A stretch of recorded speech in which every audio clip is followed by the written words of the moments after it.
We welcome you to the first ever Ultra Ball League in Singapore. There have been 3 Ultra Ball Leagues so far, and this remains the biggest one, the first one, which was held at Kreta Ayer CC. And we're kicking things off with a Gardevoir EX versus Iron Thorns Dragapult EX matchup. Just for getting out 3 routes on turn 1. Can't ask for a better start as a Gardevoir player. Kaiju immediately drops the Arven, and he's eyeing up a Precious Trolley. Okay, his aspect of choice. So Precious Trolley is able to fill up your bench spots, as many holes as there are. So he has 5 slots he can fill up with 5 bench Pokemon, assuming 3 GP here. For the other 2 slots, maybe, I'd say a backup Iron Thorns EX. In case Jason plays an Iron Bundle to break the Iron Thorns lock. I'm not sure you're going to put for the 5th slot.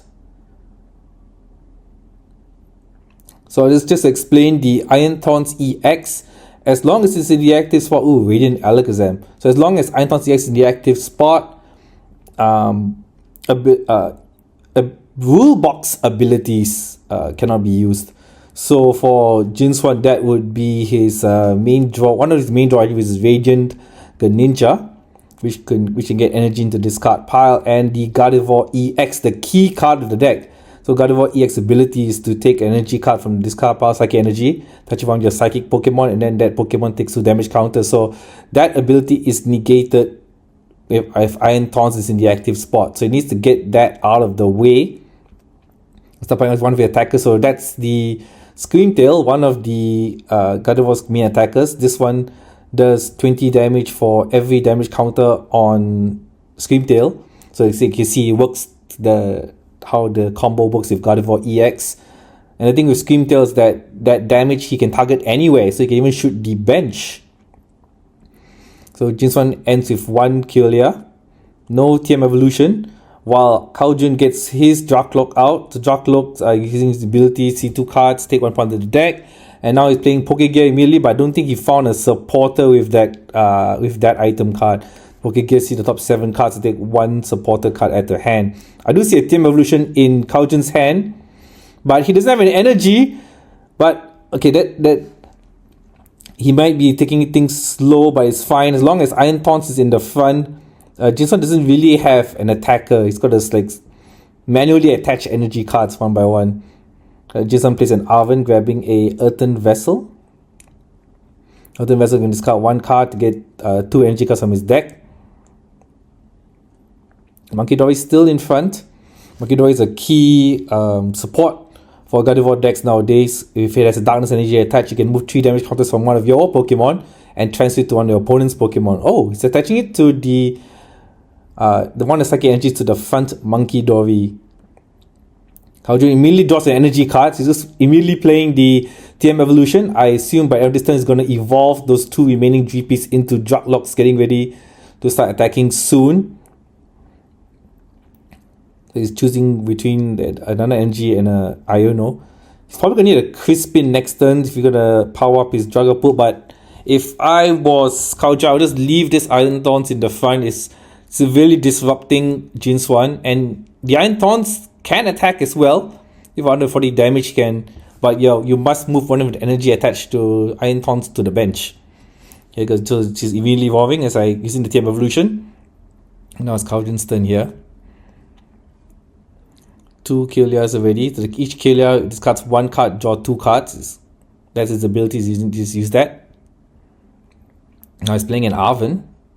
So he's getting in a Heavy Ball and his own TM evolution. Okay. I wonder if he's looking for a 4th routes in the prize cards. Okay, he's going to play the Heavy Ball here. Let's see. Oh, okay. So Jinswan does opt to have a Klefki in his deck. The Klefki is the answer to the Iron Thorns. As long as the Klefki is in the active spot, basic Pokemon don't have ability. So it basically negates the Iron Thorns EX, but the Klefki needs to be in the active though. Okay, he's attaching the darkness energy to Monkey Dory and dealing damage with it using its attack. Slow but steady, but Monkey Dory doesn't do a whole lot though. I don't think Kaojun need to break the lock so far. If you can get the Crispin, you can attack with the Iron Taunts. Okay, he's evolving a Dragapult already, and he's gonna play Crispin here, picking up the Psychic and the Fire Energy. Oh, he's attaching it to the Dragapult EX. Okay, does that mean he wants to break the lock now? All right. Here we go. Here comes the Dragapult EX. Gonna attack here for 200 damage for just that 2 energy. Then he can spread 6 damage counters to his opponent's bench any way he wants. Let's see what he's going for. 1 on Klefki, 1 on Waltz, and 2 on the remaining 2 Killia. Okay. He's broken the lock here. Jinswan can retaliate by getting a Gardevoir EX and start attacking in response. But it's going to need a lot here. It's going to need something like a Drifloon. And it needs to boost its HP so that it's got enough damage counters, enough damage to one-hit knock out the Dragapult EX, which is a massive 320 HP. See, that's a Bravery Charm to boost the Drifloon's HP. Okay, he's going to Killia here. Discard 1 Psychic Energy card to draw 2. He's trying to pile up his discard power energy cards. Alternatively, it does have a Scream Tail as well. Okay, he's going to Boss Orders the Iron Taunts, okay. And he's evolving the Gardevoir. I'm a bit confused. Because by bossing up the Iron Taunts, the lock is back on, and now Jason can't use Gardevoir EX's ability to charge energy cards. He does have the Drifloon, and he's playing an Artazon. Okay, oh, he only has 2, 3. I can't really see from this camera capture. Don't think there's a lot of energy cards in this card pile anyway. Gonna hand attach a Psychic Energy here, and he's gonna return a Reset Stamp. Gonna try and disrupt Kaojun as much as possible, but Kaojun, take note, he does have 2 Draclocks. That means he's going to be able to look at 4 cards related to take 2. I can draw 2 while this one has 5 cards to play with. Don't think he has much here. He's got his 3rd Killia now, so he can use that ability to discard and draw 2. Here goes the 3rd one now. Draw 2 more. Then you finally do a really good ninja, but that's all you could do. Oh, wow! He's got that Future Booster Energy Capsule, which means the Iron Taunts can retrieve for free, and he immediately plays an Iono, so he can draw back a fresh new hand of 5 cards. He's attaching the Psychic Energy to the Dracloak in the bench. He's powering up a second Dragapult to attack here. Here comes the second Dracloak's ability. Because his hand is refreshed. Very lucky there, he managed to draw an Iono out of the stamp. The unfair stamp. He's opting to evolve again. Okay. So now he has 2 Dragapult EX now. So he's going to just hit the Gardevoir EX here for 200 damage. And if I'm right, okay, he's putting 1 over there. Oh, he's just going to go for a knockout. He's going to put, he's using the Radiant Alakazam to move damage counters from one of Jesus' Pokemon towards Drifloon. Let's move 1 and then use the Dragapult to hit the remaining 6. So now Jinswan's picked up another prize card, 4 left. Sorry, Kaojun has picked up another prize card, sorry. So Jinswan still finding his footing in this game here, but at least right now he can use Gardevoir EX, charge energy cards, and retaliate.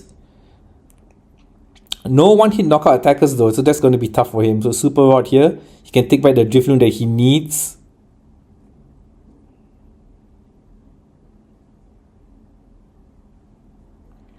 And there's an Artazon as well, so he can immediately play it out. see what it's opting for first, I think, before he uses the Artazan. Okay, so using Artazan anyway, getting the Drifloon out. He's putting 3 energy cards onto Drifloon. That means there's 60 damage counters on it already. Okay, so retreating now, so you can get another couple more energy on the Drifloon. He's a Bravery Charm as well. I'm not sure if that's enough though. I see a counter catcher.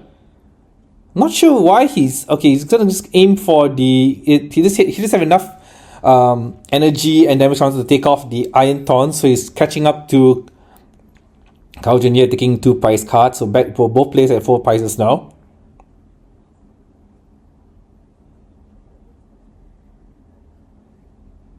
Okay, so he's basically just hitting for the knockout on the Drifloon. There are 3 prizes remaining, and then adding another 6 more to the Gardevoir EX. So basically, Kaujin does have game in hand. Yep, there we go. He wins it. Just had to take a knockout on the Fun Gardevoir and finish off the Clefly in the bench. So that's game 1.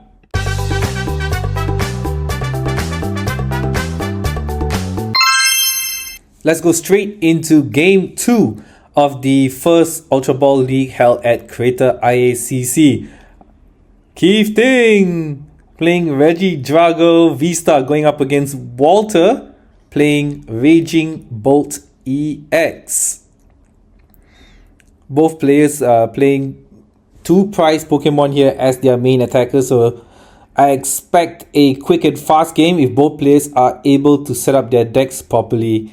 Keith forced a mulligan here for the first, so Walter will be able to draw an extra card. Ooh, that's a good start here. Looks like you're gonna put the Iron Bundle as the active.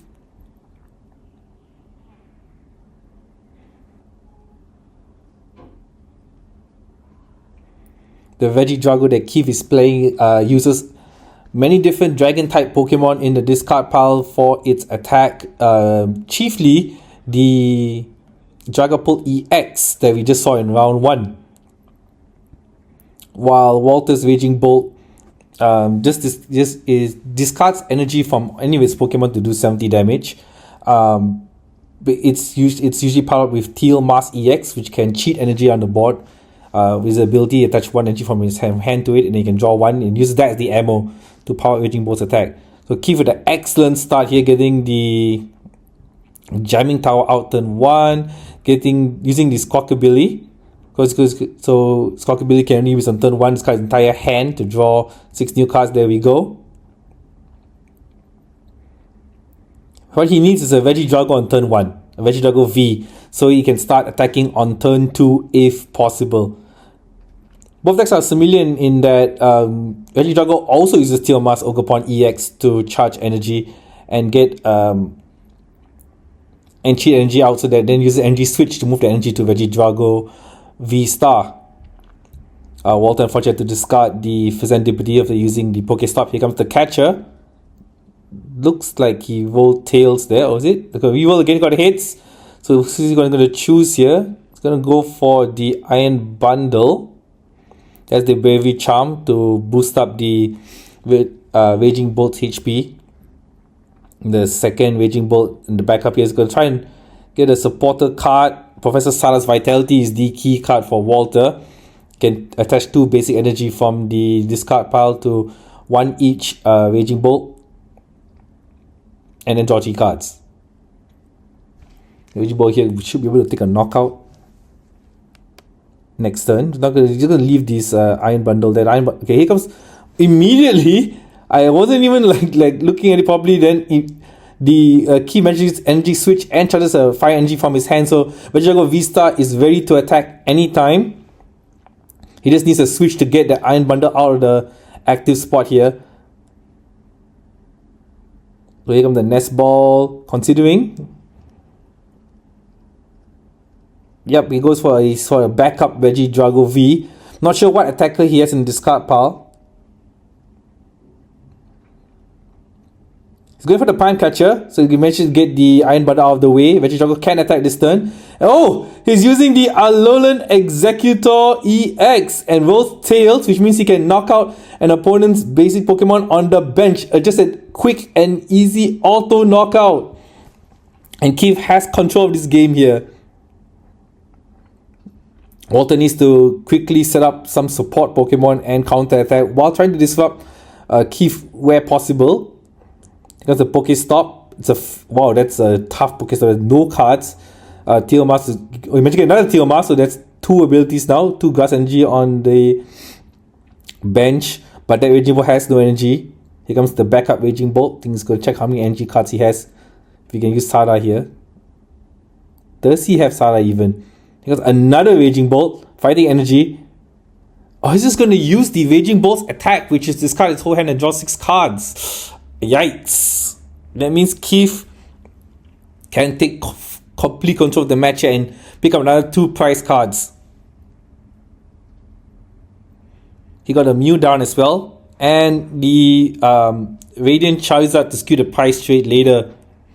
Because if it's able to knock out the Teomas Ogerpon or the non-Bravery Charmed Raging Bolt EX.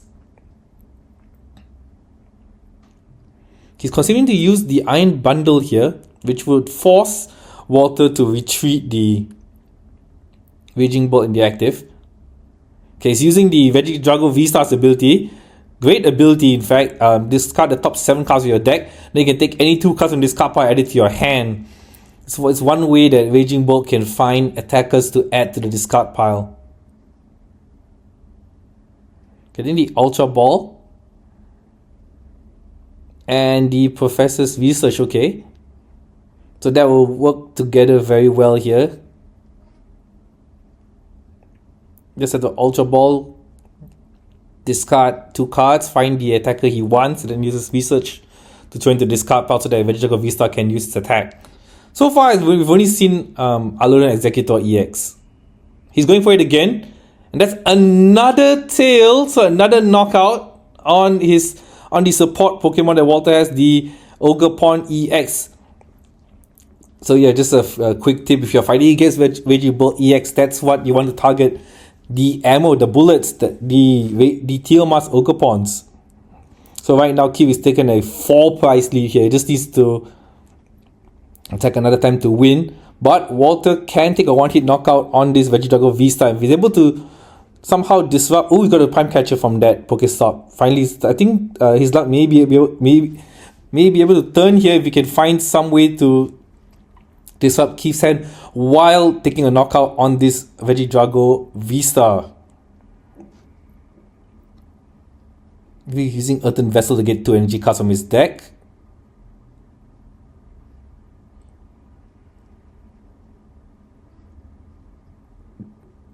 Here comes the Salas Vitality. So attaching 2 energy cards to 2 ancient Pokemon and then drawing 3. He definitely should have enough here to take the knockout. I think 1, 2, 3, 4. 70 each, that's 280. Getting another energy card on the front Raging Bolt. He's eyeing the Prime Catcher as well, so he's just going to discard. There you go, 4 energy cards. So that's enough. And comes the Mew EX, which not only can Keith use to draw up to 3 cards to hand, as well as a free pivot because it has free retreat costs. Eyeing the energy cards here, probably thinking of some way to get those energy cards back to hand. Maybe, I don't know. Ultra Ball. Going to need an energy switch as well for that Vegetago to attack. Here comes the Teomas. Finally, we're seeing his first one. So you can use his ability to attach the Grass Energy from his hand to it and then draw 1 card. Here comes the Super Rod. Really picking up Grass Energies. That's what he needs. He needs the Grass Energies. He needs to attach 1 from hand to that Vegetago V-Star. And then he needs an energy switch to move the one that he wants to attach from the Teomas to the Vegetago. So I believe he hasn't played the research as well that he picked up from the V-Star ability. Then you touch 1, see what he draws from this. Draw 1. Okay, he's just counting his cards here. He just needs the energy switch with that. So we search 1, 2, 3, 4, 5, 6, 7. I think he drew it. I think he drew everything he needs here. So here comes the grass energy. Energy switch, move up. And then he wins. Congratulations to Keith for winning game 2.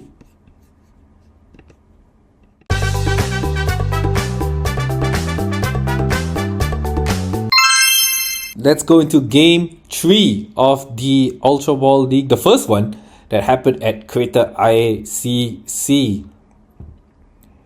On our left, we have Yuset playing Vegidrago V-Star, going up against Beyond playing his favorite Lugia V-Star deck. Both players are Worlds players. They've both been to Worlds once before.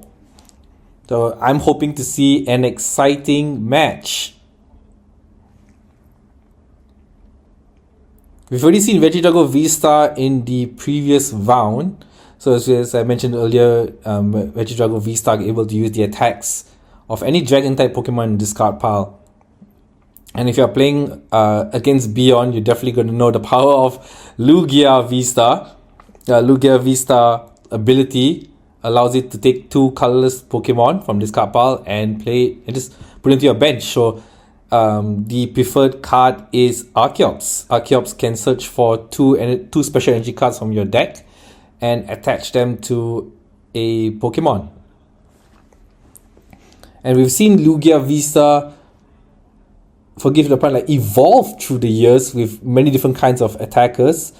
Beyond for this come from opting, you see the Iron Taunts EX here, because he likely plays the Legacy Energy as his ace pack of choice. Legacy Energy is an energy card that counts as every kind of energy, and when it's attached to one of your Pokemon, it reduces your opponent can take 1 less prize off it, which means it kind of skews the prize trade, so your opponent is forced to take 7 prizes to win the game. Sort of 7 prizes. So capturing Aroma to start the game with. As usual, as a Lugia player, he wants to have a Lugia V to start the match. I think he managed to discard 1 Archeops already, and he's using the Ultra Ball discard to get the other card. Oh! That's the dream. That's the dream start right there for Beyond. Getting 2 Archeops into discard pile turn 1. That's what every Lugia player wants to see on turn 1. And he gets Lugia V-Star, so he's ready to attack next turn, as long as Yusen doesn't disrupt that 2-card hand. So, oh my gosh. Okay, so Yusen just played the Mew. Just played the Iron Bundle, and then used the Mew to retreat. So he doesn't have anything. Doesn't even have a Vegidrago V. Beyond here can just power up this Iron Taunts, take 2 prizes using his MU very much on the Iron Bundle. There we go. So yes, a single prizer, but if Iron Taunts attack MU very much, picks up an extra prize on any attacker. So okay, looks like you said can you come back here? Just do into a research. Do I see any Vegidrago? Any Theomas? Anything? I see a Nest Ball. Is he gonna play a Vegidrago V right now? But because Beyond already has his Archeops online, and if Yusen doesn't have anything else, he can just start picking out Vegidrago. So yeah, he's gonna go for Serendipity instead. Since one of his Pokemon was knocked out last turn, he can draw 3 cards. Going for the 3 here. Did he luck into a Vegidrago V or Theomas? Something? Any attacker? Yeah, he's definitely decided to put the Cleffa down because there's another free 2 prizes for Iron Hands EX. Getting a Grass Energy on the Mew.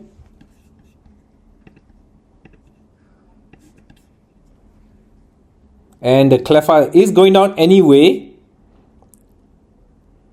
Yeah, just at the pass here. Beyond immediately tags both his Archeops. Going to find 4 special energy cards of his choice here. Going to power up the Lugia V-Star.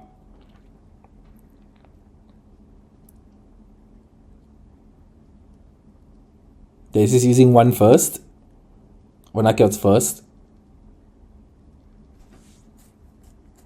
Wonder if he has a boss's orders in hand. Here comes the second one. Getting a jet energy. He probably has another jet energy in hand, so he doesn't have to discard energy cards from the iron hands to retreat. There we go. It is another jet energy from hand. Here comes the Lugia. V-Star takes a knockout on the Mew, and Beyond is sailing here, just like Keith in last turn. 4 prize card lead. But Yusen doesn't have anything. No attackers. He is forced to discard the Regidrago. I'm not sure what's that. I think Regidrago Giratina. To get 2 grass energy to hand. Gonna try to draw 3 here, see if he can get a Teal Mask or anything. I don't think he has anything here. There's nothing. There's just a Kyurem in hand. But Bjorn doesn't play a chorus. I think he's scooping. Yeah. Oh, that's a very, very, very sad to see. So congratulations to Bjorn. He's advancing to the next round of this UBL.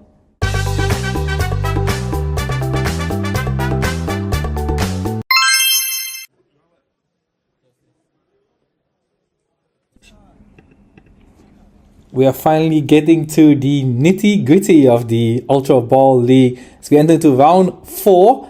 We have the Southern Islands' own Jeremy playing Gardevoir EX on your right, going up against Terry Tai and his trademark Goldengo EX. The Terry starting first here, using Pokestop. Discards a Fighting Energy, getting the Ultra Ball and the Rare Candy on turn 1. So the key for Terry's deck is to get as many Goldengo EX as he can on the board here. Goldengo, its attack does 50 damage for every energy card discard from hand, and can be any type of basic energy card. And its ability is what makes it strong, because if the Goldengo EX is in the active, you can draw 2 cards, and if it's in the bench, you can draw 1. So if you have multiple on board, an Unfair Stamp that or Iono basically doesn't do much against Goldengo EX. Terry's starting a bit slow here. At least he's got 1 Gimme Gold in the active spot, and he sets a Metal Energy onto it. And he gets the Radiant Greninja out as well. Jeremy immediately able to play the Arven on turn 1. Grabbing the Buddy Poffin. This is likely going to find 2 Vaults. Unless he already has Vaults in hand, which I think he does. I saw 1. Maybe triple vaults. You can also find a tool card with the Arven. So 1 item, 1 tool card.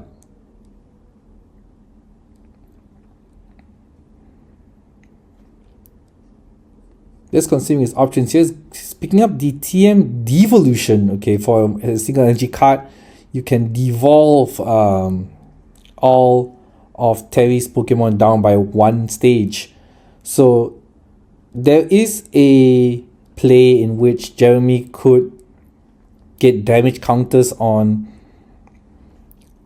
Terry's board and use Devolution to finish him off, knowing that the Goldengo EX does have a high HP. So as I mentioned, the Buddy Poffin is picking out 2 vaults here. Somebody might even go down the 3rd vaults. He's using the Sushi here, gonna look at the top 5 cards, pick up 1 Sporter card. This Tatsugiri card reminds me of Jirachi from back then, Stellar Wish. So he's getting the boss's orders out of the deck. Any card out of the deck is good, because you don't want to draw to that next turn. Getting triple vaults here. I think he probably has the TM Evo in hand. He does. And he has an energy card, so we're seeing 2 Killia out on turn 1. And is he going to bench the Scream Tail? I think his board's going to get picked off by Terry. So he's going to use the TM Evolution here. Can pick 2 Pokemon on his bench and evolve it. So it's going to be those 2 vaults become Killia. That's it, you can start discarding and drawing cards. Terry immediately replies on his second turn with an Evida. So the Evida can find 1 water Pokemon as well as 1 item card. So besides the Radiant Greninja, Goldengo players also play the Iron Bundle. And he's also showing his A-Spec of choice, which is the Energy Search Pro. You can find 1 of every colored basic energy. So he's definitely going to play and get it all out of his deck. So that's the key ammo for Goldengo here. You can discard each energy card to deal damage. He doesn't have Ultra Ball, so that means that Gimme Gold is likely going to become a Goldengo EX on this turn. But since he's already played supporter, it's not good. It's not gonna. Don't think he'll be able to pick out any of the cards on Jeremy's bench. So here comes the Goldengo EX. Gonna make it rain. We're gonna Pokestop first. So 3 cards. Wow, wow, that's an excellent 3 cards there. I see the Night Stretcher and 2 Super Energy Retrieval, and followed by Goldengo to draw 2 cards, and Greninja to discard 1 energy and draw 2 more cards. Terry's on fire here. And here comes all the bench hitters. So first we have the Iron Bundle, which he uses to oh yeah, he can use the Iron Bundle to get the one of Jeremy's bench Pokemon, which is the Valtz, and then uses the Goldengo to take it out. He also has the Manaphy to protect his bench from Jeremy's Screamtail, which I mentioned earlier on can target his bench, and the Togepi, the rare candies for Togepi to evolve with the Togekiss. So when Terry takes a knockout, if he flips a coin and gets hits, he can pick up another prize card. So it's like sort of like Iron Hands, but not really like Iron Hands. But this has pulled Goldengo into quite a playable deck, because now it can catch up against the single prizes, and because it can probably knock out every Pokemon in this world in this format. Taking out the EX Pokemon and getting hits on Togekiss means 3 prize cards. Jeremy sends up the Tatsugivi and uses his ability and finds 8 Iono. And this also has 2 Killia as well.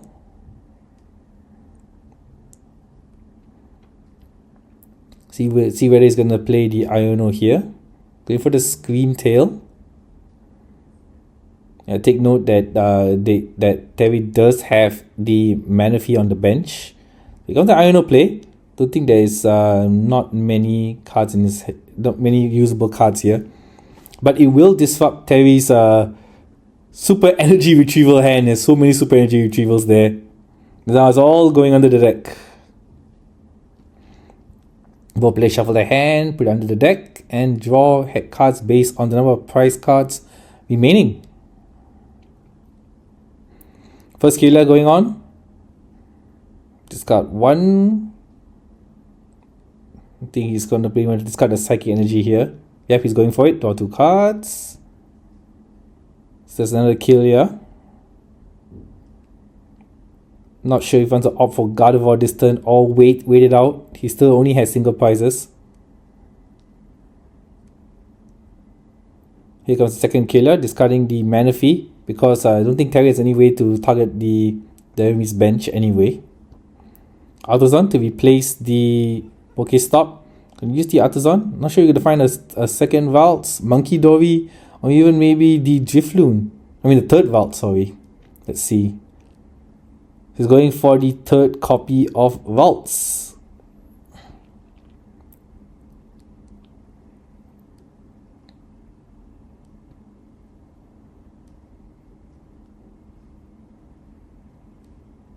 Jeremy can take it slow here, leaving all these single prizes on board.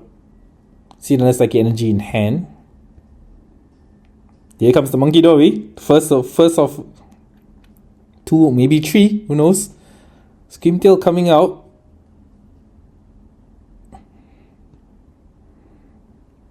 Screamtail's going to attack for nominal damage here on the Goldengo EX.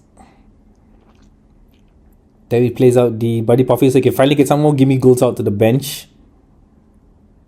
I see he's already eyeing 2 of it. So now he's got 2 more attackers. If they survive next turn. One is definitely going to survive for sure.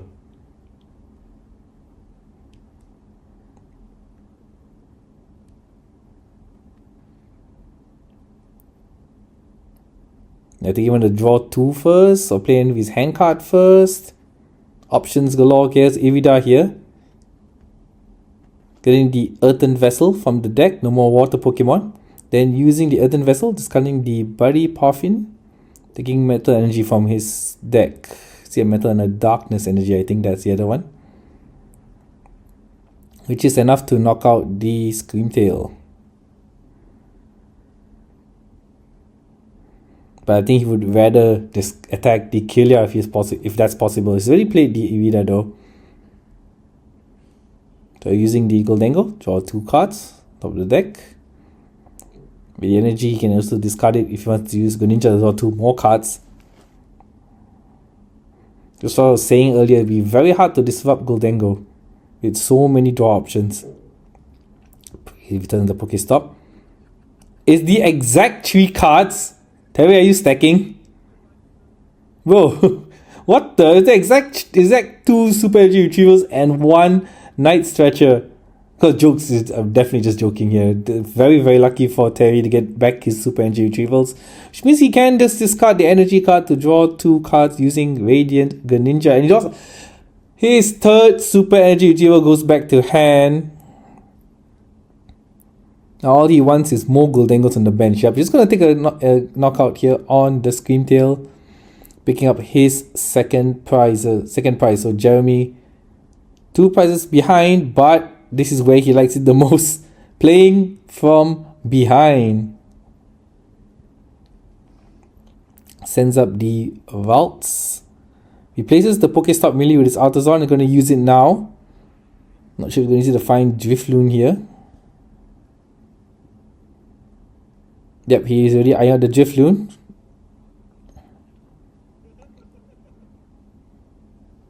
Now let's come into the deck, see what's left.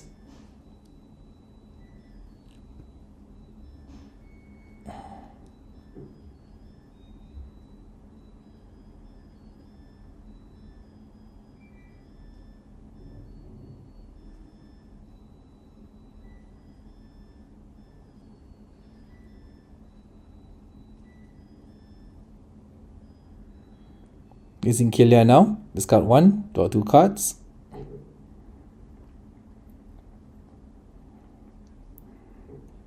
Using Earthen Vessel, discarding the Buddy Poffin. Gonna likely find a Darkness and Psychic, I think. Or double Psychic, there we go. Darkness and Psychic. I'm gonna start playing around with Monkey Dory here to get to fix damage numbers, heal up his Pokemon, and get 30 on any of Terry's Pokemon. I'm probably going to try to set up for a knockout on the Goldango EX. See how he plays it here. Jeremy always likes to play from behind. So you never expect it, and you just come out of nowhere. That we might just take like a couple of prizes at once. So he drew into Arven here using the Killia. Yep, and he's going to play the Arven. It's an Ultra Ball. And the Bravery Charm. So the Bravery Charm would add HP onto Drifloon, adding to its damage total. So Drifloon does 30 damage for every damage counter on it. So it works together with the Gardevoir EX. Gardevoir EX charges Psychic Energy onto one of his Psychic Pokemon. And for every energy attached that way to that ability, it takes 2 damage counters. So Ultra Ball. I'm going to find the Gardevoir EX. And start retaliating here.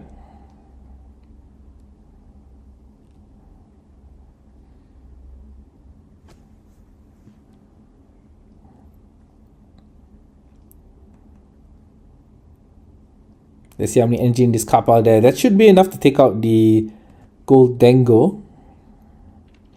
There's the Bravery Charm. There's the Darkness Energy.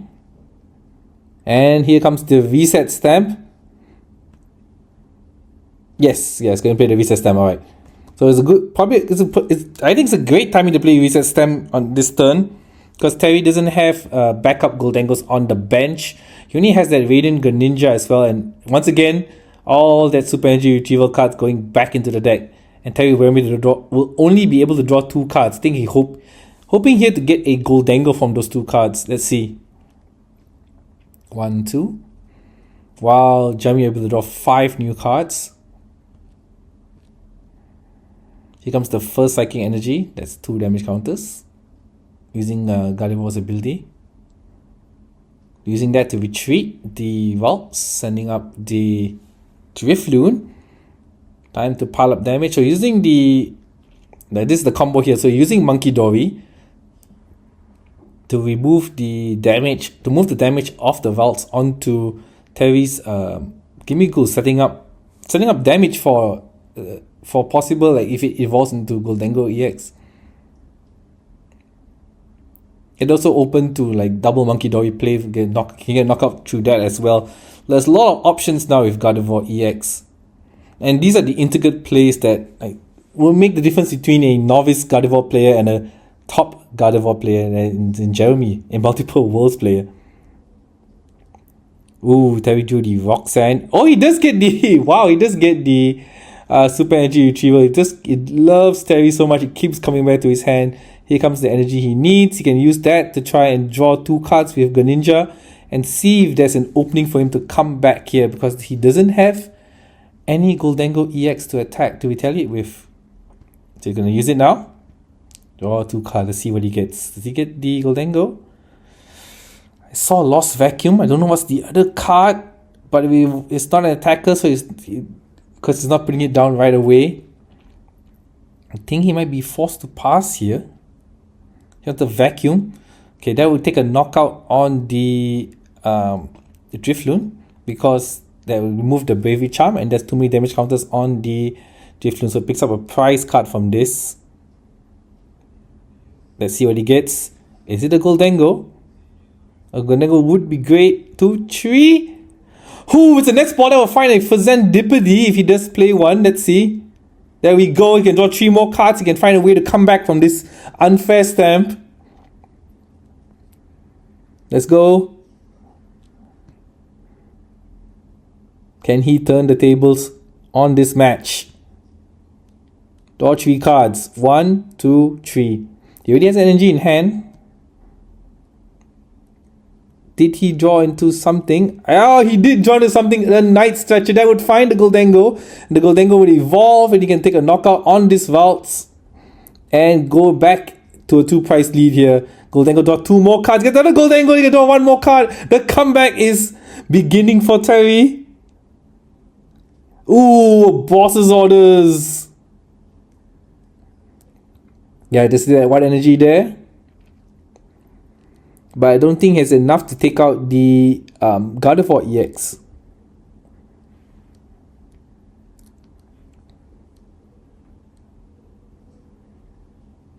Doesn't mean he had to rush. I think he take it slow here.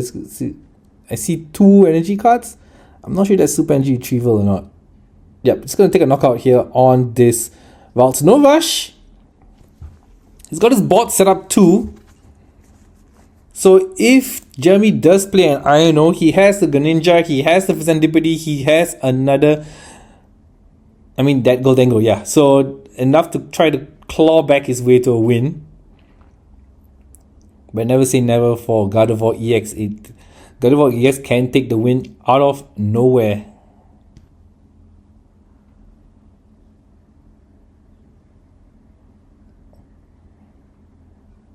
Takes to count how many energy cards left in his deck, what resources he has lost here before he promotes his Pokemon.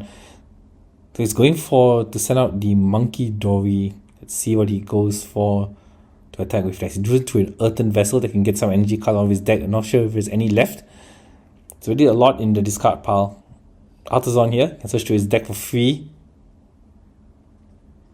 Yep, here comes the second Monkey Dory. He's going to go for Monkey Dory power here. He can move 6 damage counters total onto Terry's Pokemon.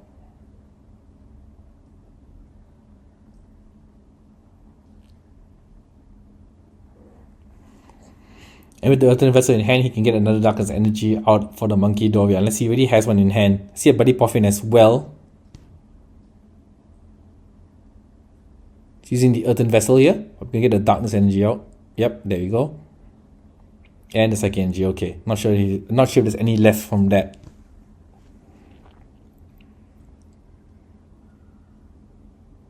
But if you look at it this way, he's got ways he could use the Gardevoir to attack as well. Charging energy using Gardevoir EX's ability, then move 6 damage counters from Gardevoir towards the Goldengo, but that leaves him susceptible to losing, because he would then lose that because he'll be using a 2-price stacker to attack. He doesn't want that, since Terry already has 2-price cards. Goldengo is kind of deck that can take out any Pokemon as long as he gets that super energy retrieval to hand. So he needs to try and limit Terry's resources while taking a knockout. Oh, here we go. It looks like it's gonna be the TM Devo play, maybe.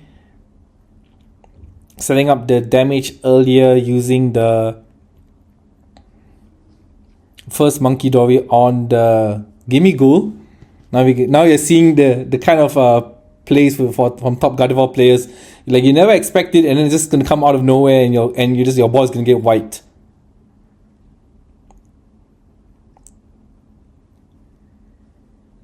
I think he played a nice stretcher. You have to take back his main attacker, the Drifloon.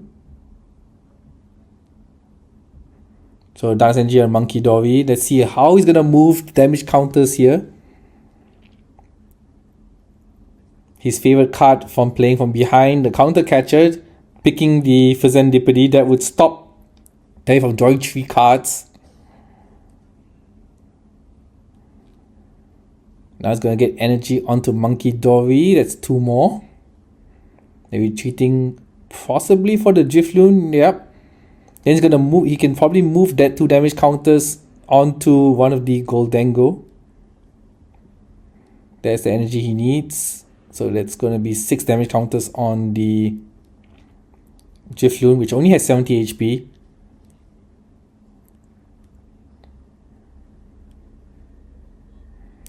He's gonna move 2 more there. So that's 4, I believe, on the Goldengo EX. Touching 1 to the Kylia, 2 more, so that's 6 now on the Goldengo EX, I think. And it's just gonna hit 180 on the Fazendipity, which is an amazing play, because this means that Fazendipity's ability is not online. I can already see that Jeremy is gonna try to aim for a 4 prize pickup next turn. Let's see if he's able to do it. So attach energy to the Fazendipity and retreat.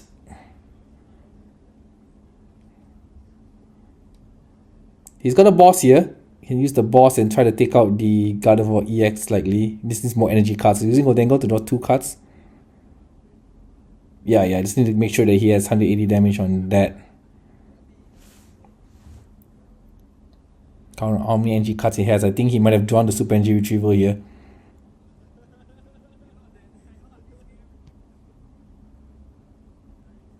He has practically everything. That's Super Energy Retrieval in hand. Yeah, he's throwing everything out.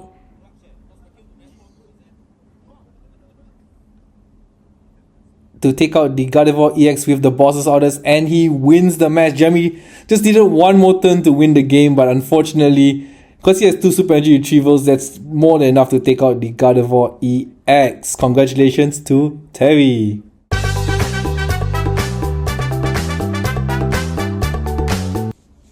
Let's go into round 5 of the Ultra Ball League, the first ever Ultra Ball League in Singapore, which happened at Kreta Ayer CC. On the left is Noel playing Charizard EX going up against Kenway playing Terrapagos EX. Can't really see what he started with, Kenway, but he is the one with the Snorlax playmat. Dropping 4 cards here. Buddy Poffin likely. Is that 4 Buddy Poffins? Or is that Buddy Poffin and 2 Nest Balls? Not too sure, but let's see what comes out on his bench. Gonna fill up his bench here. It's a Terrapagos player. Like to see 2 Hoots maybe, and 1 Pidgey. So Terrapagos, Pidgey, 2 Hoots, and Bomberman itself. Can't ask for a more excellent start as a Terrapagos player.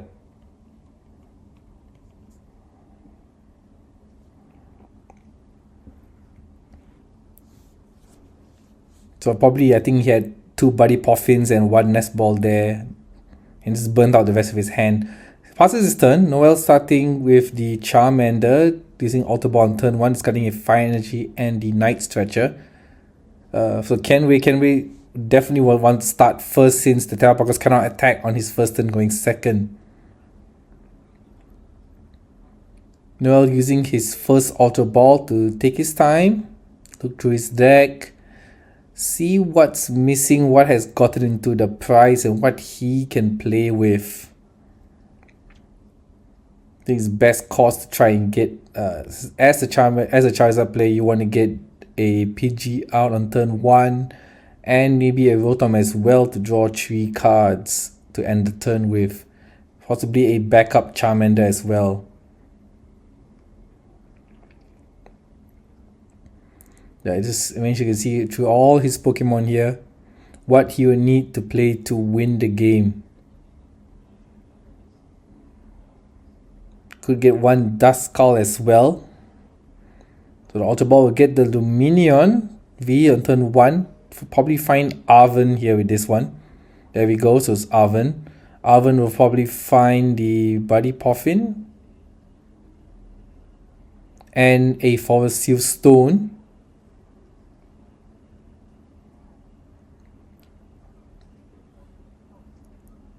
Let's see what he decides to go for. There is the Forest Seal Stone and the Buddy Poffin. Alright, so here is Buddy Poffin. Buddy Poffin, get the Forest Seal Stone hand. Buddy Poffin will probably find the Pidgey and a Charmander. He got the Charmander. Does he have a Pidgey? Or he doesn't, he's forced to play a Duskull instead.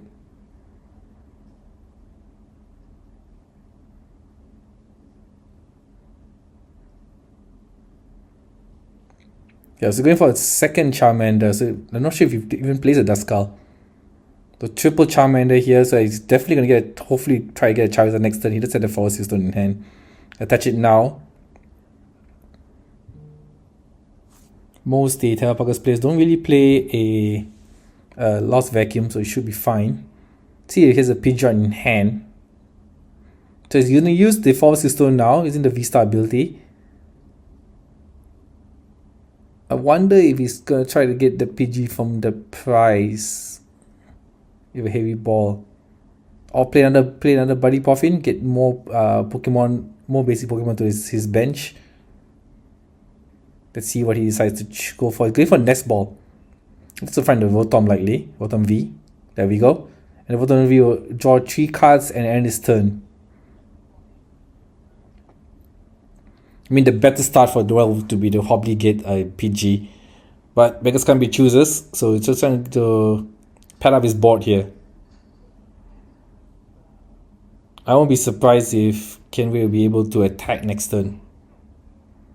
There you go. Draw 3 cards with Rotom and pass turn. Here comes to Kenway's turn now. Kenway's turn 2. Evolves. Oh, so it's a Duskull in the active spot. It evolves.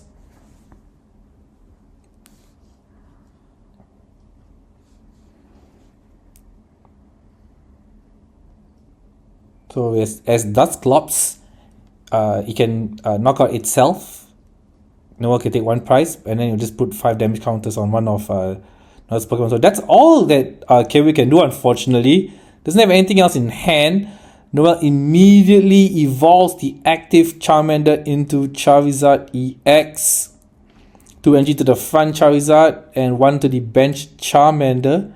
Noel can take a free knockout on the Dusclops in the active spot. So if you really couldn't really do much, I would rather evolve the Dusclops on the bench instead.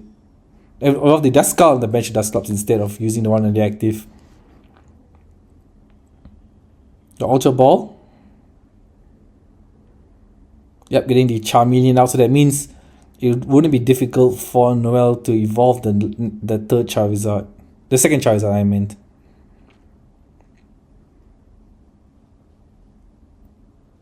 Yep, evolve. Here comes his own Duskull to try and fix the numbers. That's 180 damage, takes the first knockout. And it's Kenway's turn now. He sends the Terra Poggers into the active spot. Doesn't seem like he has a Noctowl or anything like that to start building up his board. Here comes the backup Terra Poggers EX. Get a counter catcher, because now he's back in his short on prizes, short by 1. Plays the Iono, gets a refreshed new hand. He wants to try and get a knockdown probably, and maybe a double turbo energy so that he can start attacking.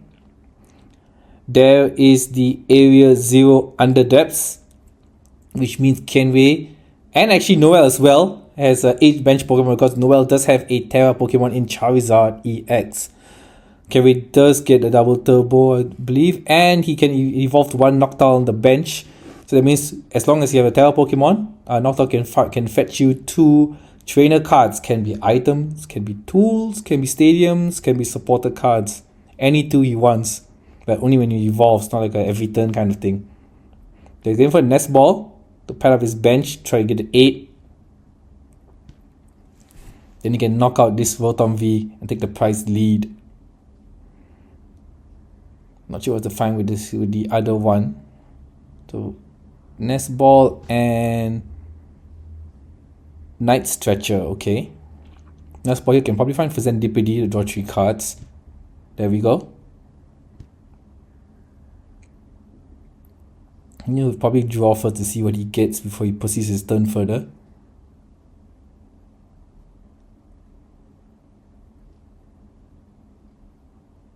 Yep, here we go. Draw 3 cards.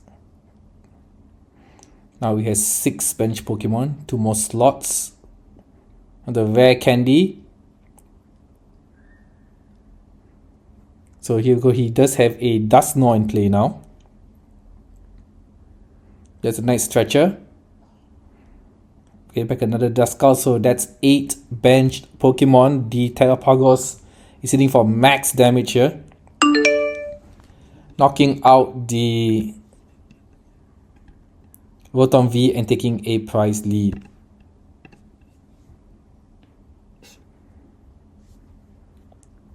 Here comes the Charizard EX.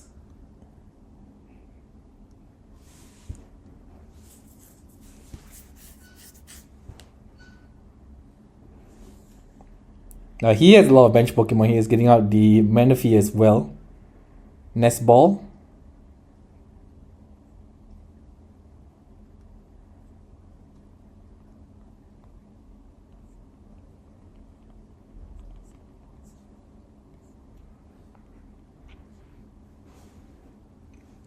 Okay, now it's Noel's turn to play for Serendipity and draw 3 cards. Here we go. Let's see what he gets in response. The Charizard's damage has now increased because Kerry has taken 2 prize cards. There's a Ultra Ball, which he could use. And the Charizard EX can evolve the benched Charmeleon, if and when he needs it. The Charizard hits for 180 base damage, and then gets 30 more damage for every prize card that your opponent takes. So right now, this Charizard is attacking for 240 damage, which is enough to knock out the Terrapagos. Because Kenway doesn't play Buffalont. The Ultra Ball here, discarding the Pidgeot. See what it's got. The boss's orders. Really? Yes, he's going for it. Okay. So Ultra Ball here. See what it's gonna go for. Eyeing the stage 1. The Dusclops. And he's evolving his backup Charmeleon. So here comes the second Charizard on the board. Just touching 1 energy. I don't think there's any more. Yeah, I see another discard part. Doesn't have any more left in the deck.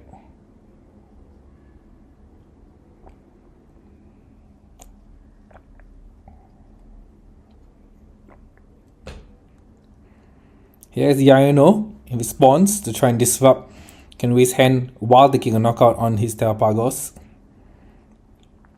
Ooh, he drew it to a counter catcher.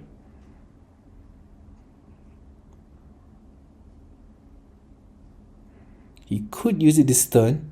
Yep, take out the Serendipity and stop Kerry from drawing cards to try and come back from this. So he's taken a knockout here to 2 prizes. Noah left with 3 prizes while Kenway is still on 4. Kenway does have a Dusknoir, which he's sending out to the active spot. With the Dusknoir, he can knock out the Charizard, but that would leave Noel with 2 prize cards remaining, which means he can just take out the Terrapagos to win. See what he's gonna opt to do here. Games of Terrapagos versus Charizard. It's always like a game of chess, you know. It's like who's gonna blow up their Dusknoir first and when to do it, in fact. So Night Stretcher to get the Fazandipiti out and merely draw 3 cards. You might think that, oh, okay, it didn't matter because Kenry drew the Night Stretcher, but that means he expended the Night Stretcher for the Fazandipiti. He's not gonna get a Dusclops back. He's not gonna get anything else back, like a Noctowl or whatever later in the game. So PG there as well. It hasn't evolved it to Pidgeot yet. Okay, he's taking Prime Catcher and Rare Candy with the Noctowl. So I believe he probably has Pidgeot in hand. Playing Prime Catcher. It's gonna target the... Oh, okay, he's targeting the Lumineon. Is he? Yeah, there we go. For Fazandipiti, I was thinking that as well. So he's gonna try and do the same thing that Noel did to him here. And with 8 bench Pokemon, he can take a knockout on the Fazandipiti. Oh. Okay, so it is going to be Lumineon, not Fazandipiti. And he evolves the bench Duskull to another... Oh! It's a double Dusknoir. The double Dusknoir with the 2 prizes on the bench Fazandipiti, and Terrapagos here can take a knockout on the Lumineon and win the game. What? Wow! Congratulations to Kenry. I totally did not see that coming.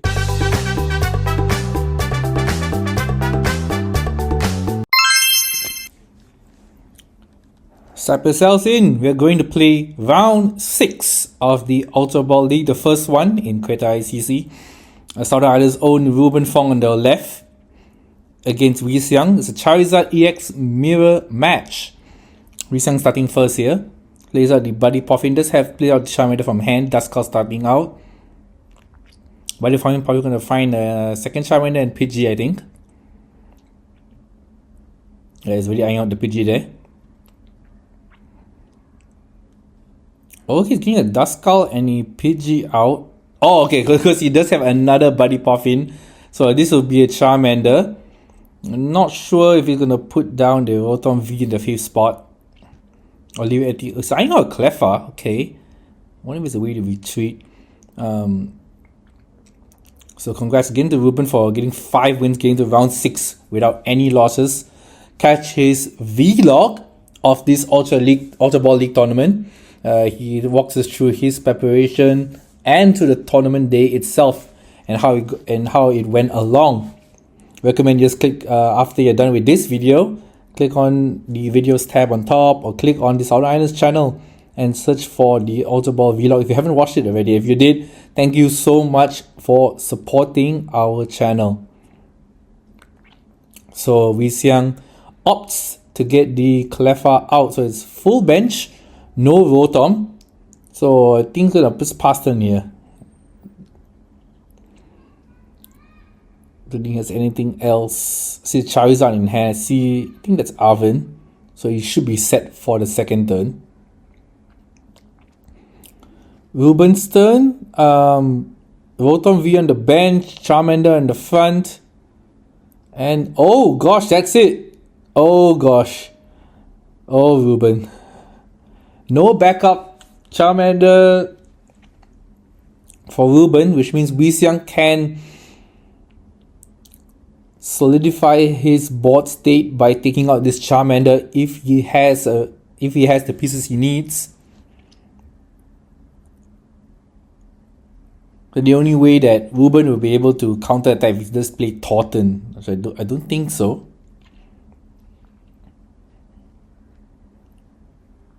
So Arvin here turn 1 getting the Rare Candy likely and Forest Hill Stone. Rare Candy, does he have a Pidgeot? Pidgeot would be the best choice here than Charizard. So here goes Pidgeot because again Ruben's so slow, is quite slow here, so Wee Xiang can take his time, evolve his Pokemon. If he doesn't have a Charizard in hand, I would even think that you should find the if he doesn't have a Charizard, you can find a Charmeleon instead. Evolve that, or evolve the Duskull into Dusclops if he plays it. So getting the Force Use Stone won't do anything because he needs to attach it to a Pokemon V to use the Force Use Stone's ability to find any card once per game. But anyway, it does have the Pidgeot. He's really eyeing the Dusclops here. So it's either going to be evolving Dusclops or evolving to Charmeleon. Let's see. Have a Fire Energy in hand as well. Looks like it's going for Dusclops here. You see? Okay, probably not. Yeah, Charmeleon will be the better play. So it doesn't have he won't be able to take out the Charmander, so Ruben does have a second chance here.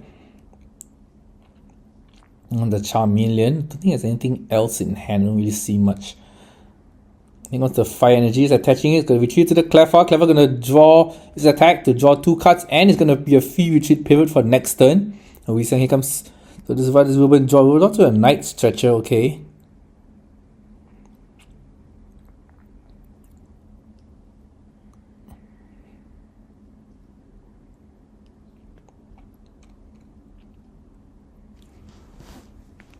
So but does have looks like he has an Ultra Ball. I wonder if Ruben plays Lumineon V. But curious though, because if you already had Ultra Ball in hand, then you probably would have used Lumineon V. So I mean on his turn 1 going second, so he probably just drew into this Ultra Ball right now. Otherwise, the Ultra Ball could find a backup Charmander.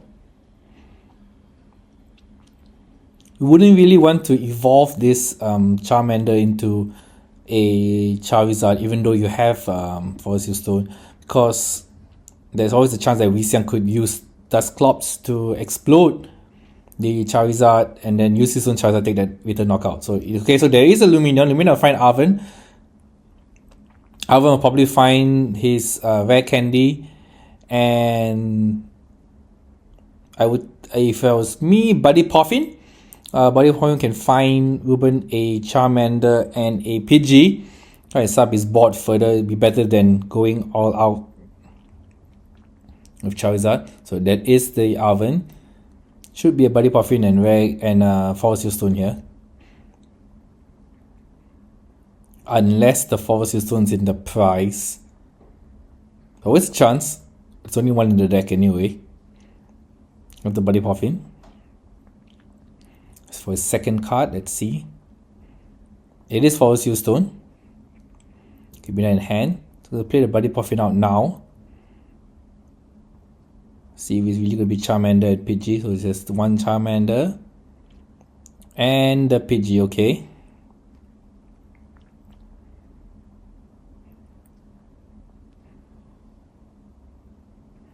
Last bench space probably to keep for Duskull. And get his Duskull out in play to skew the damage numbers. Help his Charizard. What if he's going to keep the Force Use Stone or play it now? Not sure if Weexiang plays a Lost Vacuum, get rid of it. He could just pass here. If he doesn't have a Duskull to play out.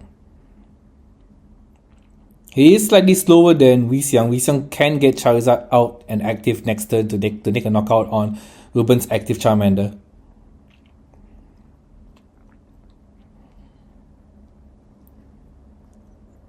Yep, going to use Votom to draw 3 cards and end turn. Well, now it's Weexiang's turn here. So Arven immediately coming down. Ooh, I even see Counter Catcher as well. Be a great combo to use the Counter Catcher together with the Dusclops Explosion or Dusknoir Explosion. Okay, it's reconsidering here. So he's also thinking of Arven. He's thinking Iono instead of Arven. Okay, both players refreshing their hand here because he does know that Ruben has a Force Use Stone, so he's trying to disrupt that. Don't let him have that Force Use Stone for his next turn. So both players drawing a fresh new hand of 6 cards.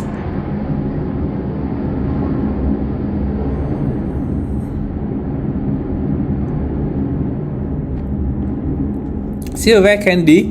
So we can see a Dusknoir Charizard. There's a Charmeleon on board as well. It's considering how you're gonna play it out here. Pidgeot hasn't used Pidgeot yet, so Pidgeot can find any card he wants. If Fire Energy, see a counter catcher too. A lot of options on how he wants to take this knockout. Not sure what's his ace pack of choice. Probably Pine Catcher. He could rush for two prices since there is a Rotom and a Lumineon V.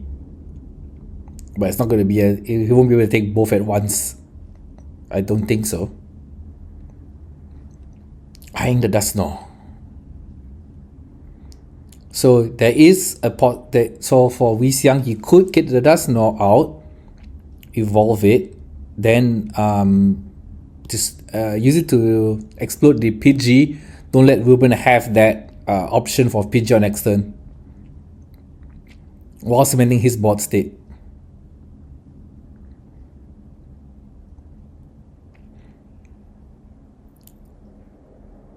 Okay, so let's see here. Let's see the rare candy as well. So here comes the rare candy for Dusknoir. Is he gonna trade prizes? Yes, he will. So his PG is gonna take knocked out. One prize only. Don't take two by accident. Both players get to pick up one prize though. So let's see. Oh, so Weexiang plays reset Unfair Stamp as his ace pack of choice. With the Nest Ball. See what's gonna find in the Nest Ball. Can't really use Serendipity right now, so that's a bit too early. So it's Iron Rotom V. Rotom V can use that for Forest Seal Stone, but that also possibly means he's not going to attack this turn. I would rather keep this board state though, instead of playing the Rotom V. Or in fact, not even play the Nest Ball at all. Keep it for like the possibility of playing for Serendipity next turn.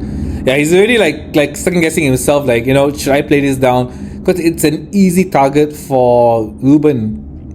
With one prize taken, the Charizard already attacking for 210 damage. Here comes the one energy on Charmeleon. Already played Iono. So you can just use Cleffa here to draw cards again. Draw to 6 cards, or 7 I think. So 1, 2, 3, 4, 5, 6, 7 there. So Ruben's turn now. Here comes the Nest Ball. Immediately coming down. We get the replacement Pidgey, maybe. You really want to get the Pidgeot online, start playing out, but here comes the replacement.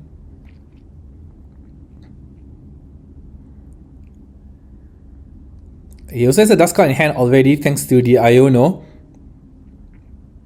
I don't see much else when it comes to supporters wise. I think he may be forced to pass again.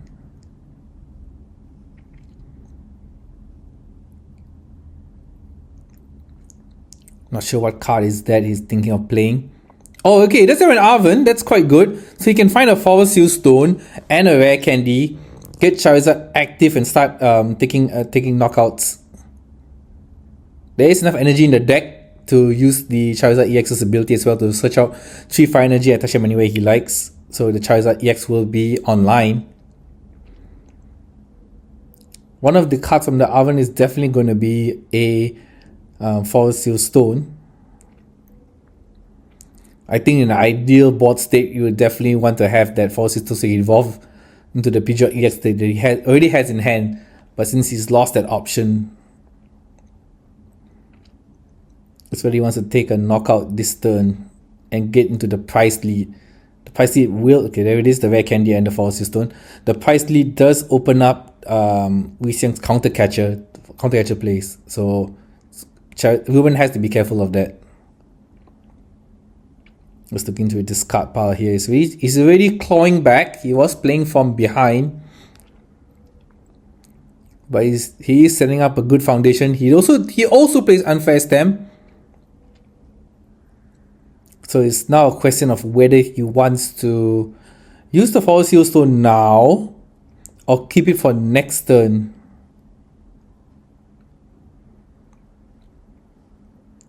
What's it gonna be? Looks like he's opting to use Ultra Ball. So using Ultra Ball, discarding the Pidgeot that he had in hand and another Ultra Ball card.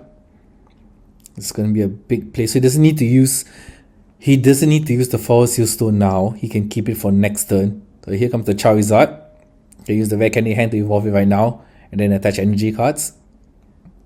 Here we go. Yes, Rare Candy. So I can keep the Force Seal Stone for when he needs it. He's already discarded the Pidgeot, but that's fine. If he could use he can use Night Stretcher to pick it back up from the discard pile. Instantly back to hand, and then evolve that Pidgey that he's put on the bench. So it's only setting the 2 energy, no third energy card from Ruben. Oh, he's putting one from the hand, putting the Force Stone now, and it's gonna play. Oh yeah, you can't play Iron of this turn because you've already played Arven earlier. Please excuse Ruben, our top Southern Islands guest. He doesn't play much Pokemon, but he did get elected for this Ultra Ball League. Luck is a skill indeed. Take out. So Weezang going now in the Ultra Ball, discarding 2 Fire Energy, I think. Fire Energy is a very valuable commodity, but I think there must be even more valuable cards in hand for him to do that. Fezentiply should be the one that should be the choice here. Sends out the Pidgeot, which has free retreat, good pivot. Likely it's gonna be the okay. It's gonna, instead of the Fezentiply, it's going for the Dusclops. Dusclops, if it gets knocked out, it can Dusclops can knock itself out and do put 5 damage counters on one of Ruben's Pokemon. Weezang playing the Super Rod, taking 3 Fire Energies back into the deck, so he probably has Charizard in hand, I think. Oh, he's thinking about playing that Reset Stamp, so that's the issue here he's considering. Okay, so instead of taking 3 Fire, he's going for 2 Fire and 1 Dusknoir. Fezentiply is already on board, from the earlier turn, so you can draw 2 with that. But it's whether he wants to play the Unfair Stamp now or later. With no Pidgeot on board, I think now would be the best time to play it. I think see what else he has in hand. It's going to use the Dusclops first and ping 50 damage counters on the Charizard, and then it's using Counter Catcher to target the Pidgey. So he's not giving Ruben any chance to use Pidgeot.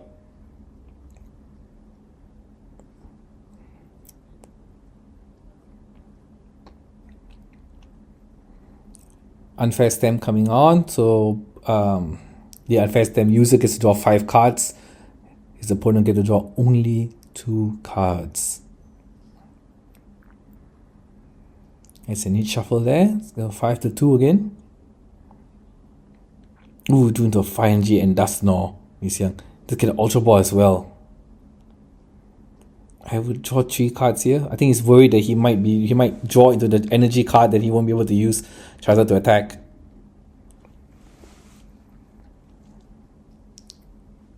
Taking a knockout on the Pidgey would leave Weezang with 4 prizes remaining. There's not playing the Fezentiply. Here comes the Pidgeot. It's really quickly skimming through, but I think he already has what he needs. Is it Charizard time? Is it Charizard time?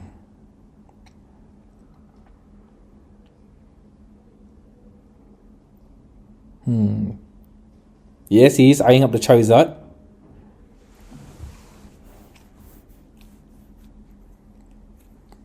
Probably going to start attacking now. Ruben already has 3 prizes remaining because Weezang used a Dusknoir and a Duskull already. Dusclops already. And then he took the knockout on the Cleffa earlier. Ultra Ball. Finding the Charizard. Yes. Yes, Charizard EX. Here it comes. Basically a Rare Candy in hand. No, he's forced to evolve the Charmeleon. A bit of a bummer, but if there's no choice, then no choice. Picking up 1 energy card from the deck. He's supposed to attach it. Yeah, he's supposed to attach it, not put it in the hand. Free retreat for the Pidgeot. Here comes the Charizard. It's going to take a knockout, and It's beyond 4 prizes now, so Ruben's Charizard will be hitting for 240, while Xiang's Charizard is hitting for 270. It's not giving Ruben any chance to appear. It's gonna have to just top deck his way through here. Because unlike Xiang, Ruben doesn't have a free retreat pivot to play around with. Not sure what he drew, but he's counting his cards, thinking what he can do next.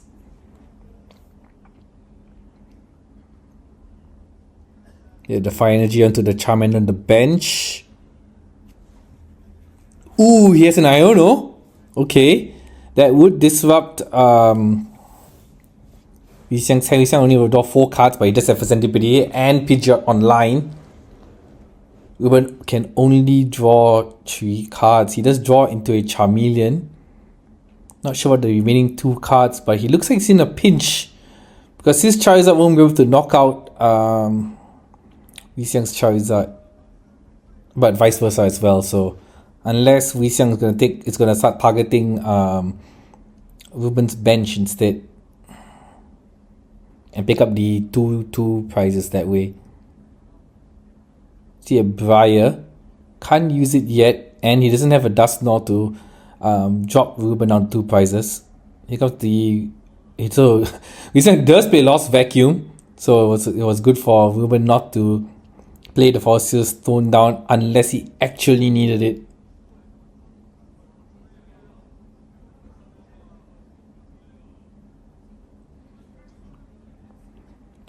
Xiang truly considering his options for Pidgeot.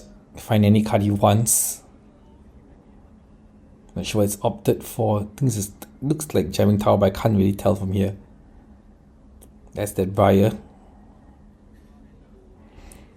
So for Briar to work and to allow the user to take an extra prize card, the opponent must have exactly 2 prize cards remaining, which Ruben doesn't have, has 3 prize cards remaining.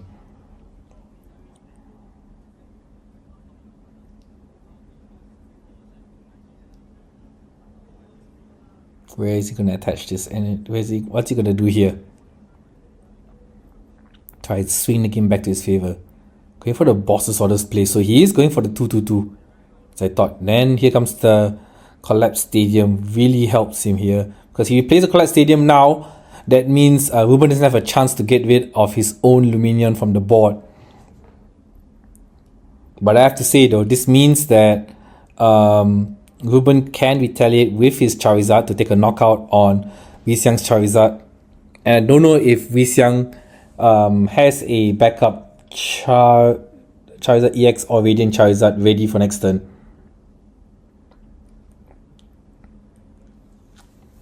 It's going to be a tough decision for Ruben. Because if Ruben takes this knockout here, he'll be left with 1 prize, and Xiang's Charizard can take a knockout in response and win the game because he only has 2 prizes remaining. There is a play if Ruben somehow top stack into Briar, he'll win the game. Because Xiang has 2 prizes remaining and that Charizard is Terra type Pokemon. I don't know if he drew into that or if he sees the play.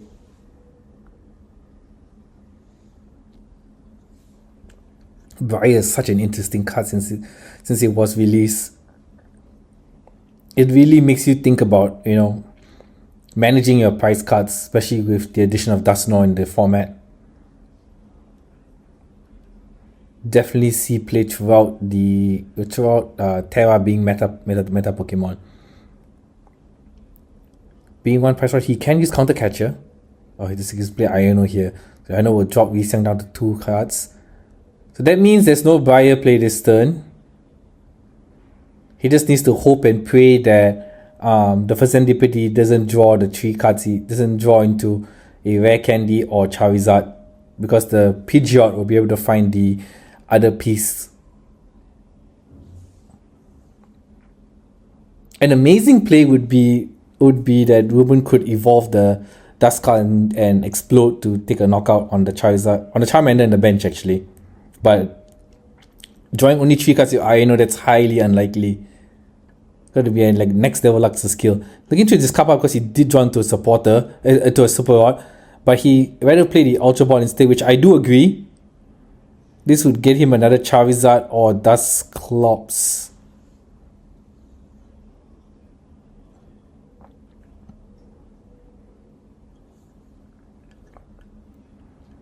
Not sure how many damage is on Xiang's Charizard EX. At that point with 2 Prizes remaining, I think there's 240 damage on it. A Dusclops will not be enough because I've only put it up to 290.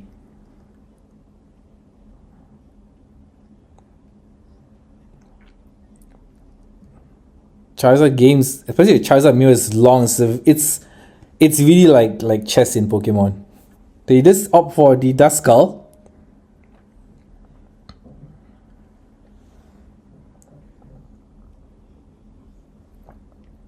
No hand cards in Ruben's hand, and no way for him to get a Serendipity or something like that. I think. Here comes the Duskull. Take a knockout here. So it's all in Wei Xiang's hand. This is going to be his last turn. Let's see if he can win the game here. So Pidgeot, I think he already has everything already. I think he already has the game win. Just checking whether he has enough energy cards. He does have 2 energy cards. So it's the Rare Candy. Charizard in hand. He has a nice stretcher. That's it. Congratulations to Wei Xiang. He's going into the next round with 6 wins.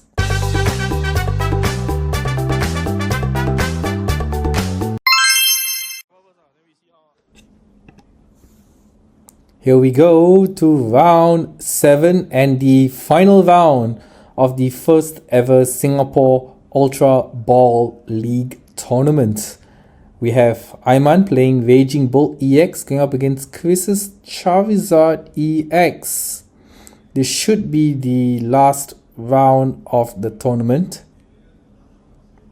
And after this, we'll be going into Top Cut. Here we go. Yes, Charizard going first, so Chris is going first.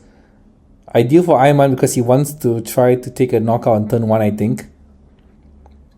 So if you've seen with the previous rounds, Charizard want to get out it could play Ultra Ball turn 1. It's gonna want to get out the Rotom V on turn 1, the Pidgey and the Charmander.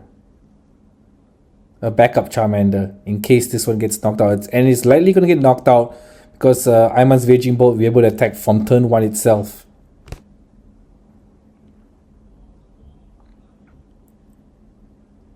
Considering here what to take, what to play. No supporters for Chris on this turn. This is his first deck search, so he has an allowance of looking through his deck. See what's been priced. So he's going aim for Pidgey. Good choice if he doesn't have a way to get out Pidgey this turn anyway. But it's a bit sad if you won't be able to use Rotom to draw 3 cards. Unless it's in his hand. I can't tell from here. But it looks like he's eyeing out other cards. So he maybe has another ball, a Buddy Puffin. Oh, it's a Nest Ball, I think. That's the Nest Ball. So you could get Rotom V on this turn or a backup Charmander. I would think the backup Charmander here, because this one is likely going to go down. I play it safe instead of going for the risky play. There's always a chance that Ayman can whiff the Raging Bolt, but no, never count out Raging Bolt when it comes to attacking on turn 1. Yes, he is going for the backup Charmander. I think that's all. Again, he's going to blast turn here, I believe.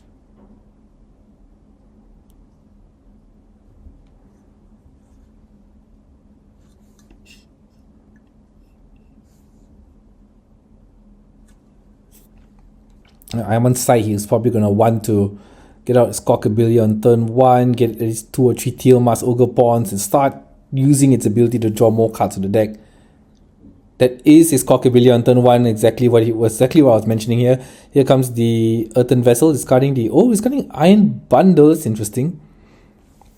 But you can always get it back later in Night Stretcher. So he's using the Earthen Vessel, get 2 energy cards, probably going to touch one and then discard the other one. Or he might even discard both because he can use Professor Sara's Vitality to charge 2 basic energy from this card pile to 2 of his ancient Pokemon, likely going to be 2 Raging Bolt charge from this. Need to count this is his first deck check now, so he's got time to look through his deck, see how many energy cards have been priced, what Pokemon are missing, how many attackers he has to play with.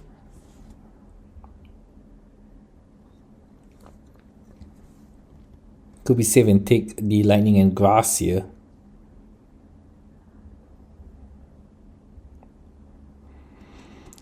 Go for Lightning.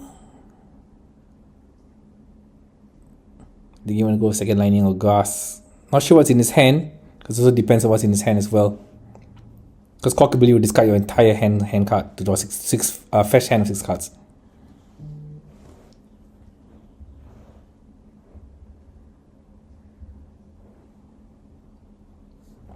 Oh, I'm sorry, Fighting energy. So it's Fighting and a Grass energy.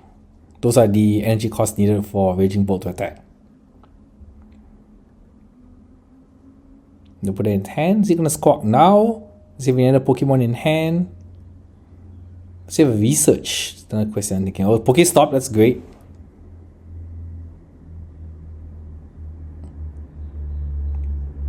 Oh, he doesn't have a Nest Ball, that's even better. So that the Teal Mask is likely gonna come out this turn. Then he can use the Teal Mask ability and attach the Grass Energy from hand to draw 1 card. Go for Radiant Ninja instead. Also not bad. Can draw 2 cards with that instead of drawing 1. And does have energy in play. But I think he's likely going to discard his whole hand here. And I hope to get energy next round. Is he going to draw 2 here? He's going to draw 2 instead. He'll draw 2. That's a confirmed 100% energy card.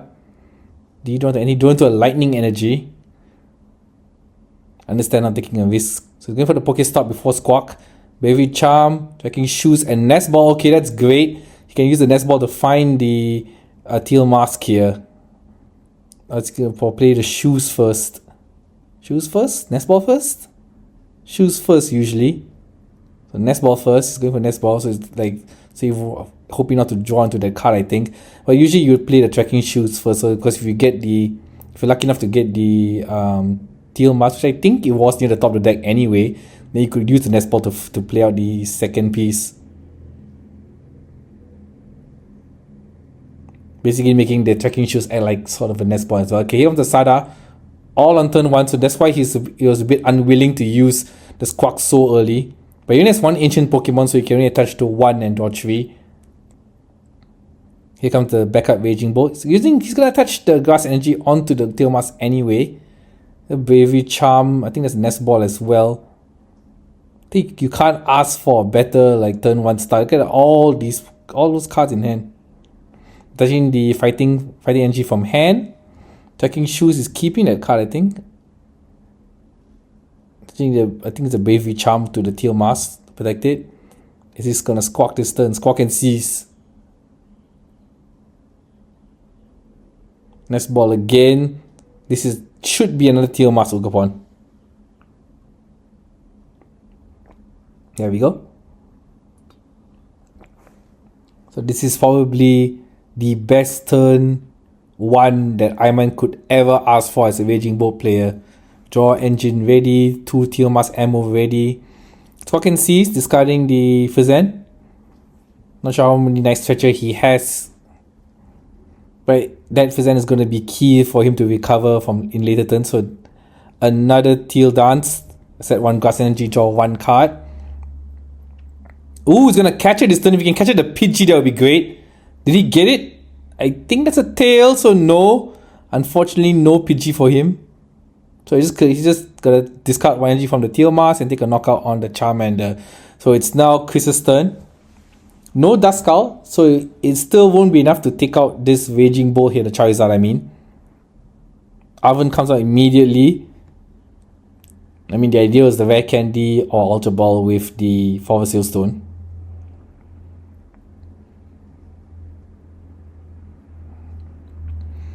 Chris playing catch up, but Charizard, like Gardevoir, is another deck that can slowly start his board out of nowhere, clinch the game. It just needs time.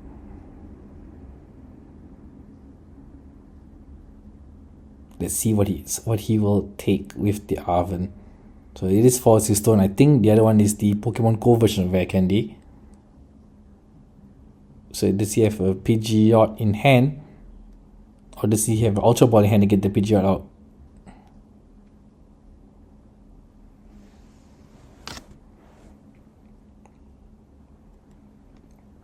He's still just skimming through, I think, to see what anything is missing. So Arven. To the discard pile, both those cards go in the hand. Yeah, don't mix up because they're going to start mixing up. He does have a Pidgeot in hand. So he can start his board here. But he also has a Luminion. Can't play, if he plays it now, he plays a border this turn. I think the best case scenario is to get that Pidgeot out of the way. If he does play Cleffa, he can use that to draw a card. Sacrifice the Cleffa out for the Raging Bolt. So at least Ayman would still be only taking one price.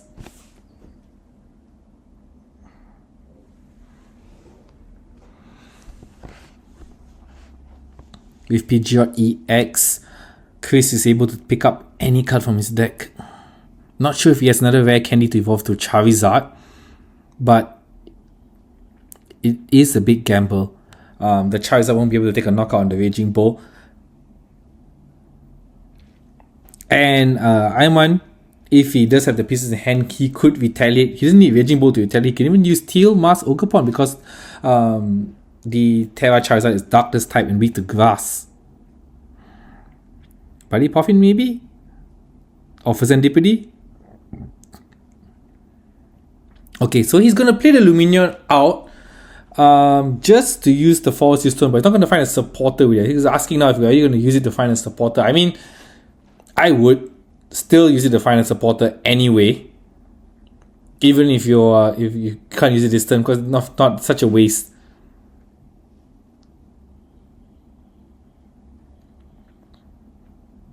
Giving through his hand, you should find a supporter. I mean, it's still okay. He's started the shuffle, so he's not going to find a supporter this turn, and is he not going to even use the Fossil Stones effect? We just shuffling to buy himself time to think here. What options does he have? Because he is facing a Raging Bolt board that is completely set up.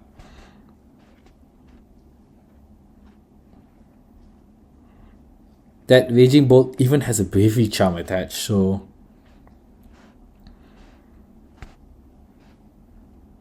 even if Chris picked up even if Ayman picks up another prize card, still will not be enough for Chris to take a knockout. Pokestock at Ultra Ball, I think.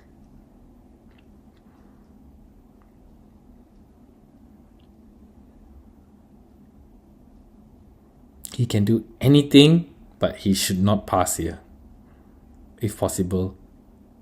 The Cleffa maybe, or let's definitely get the Pidgeot out of the way because it will get knocked out by Raging Ball. Here comes he's using the Fossil Stone now, using the V-Star ability. Buddy Puffin is an option if he can't get the Charizard out. Buddy Puffin can at least get another Charmander on the board, a Duskull as well. Try to skew the numbers, slowly catch up this match. I would think a Cleffa would be another interesting choice, a Charmander and Cleffa. If he wants to play Buddy Puffin, let's see what he picks. Looks like he picked an Unfair Stamp, I think. Or is that Prime Cat? It's Unfair Stamp. He can use it this turn. Yep, they swap Ayman's hand. And Chris himself will get 5 new cards. If he's lucky, he could get another Charmander out of the bench or some other sacrificial lamb that the pitcher can retreat towards. There's also a Defiance band attached to the Charmander. Because Ayman's in the prize league, that Charmander, future Charizard will get 30 more extra damage. I see due to Buddy Puffin exactly what he needs to try and build up his board again and catch up in this match. He will do the Pidgey. So I'm probably going to use that to sacrifice itself. So I don't think he drew the Buddy Puffin after all. So that was a Pidgey.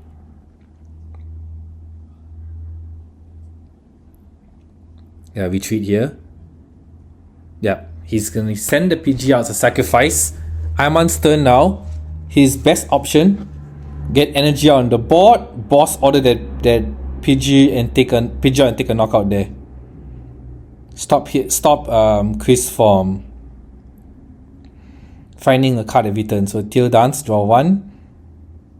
1, 2, 3, 4, energy on the board. That's already enough for Raging Bull to take a knockout. So here comes Greninja. This card energy, draw 2 cards. He's doing to a grass energy, which you can use right now for Tail Dance again. Pokestop first. Oof. He did get a Pokemon catcher, which you can use right now and get the Pidgeot to the active. Let's see if he was hits or not. Yeah, he got a hits. He did get a hits.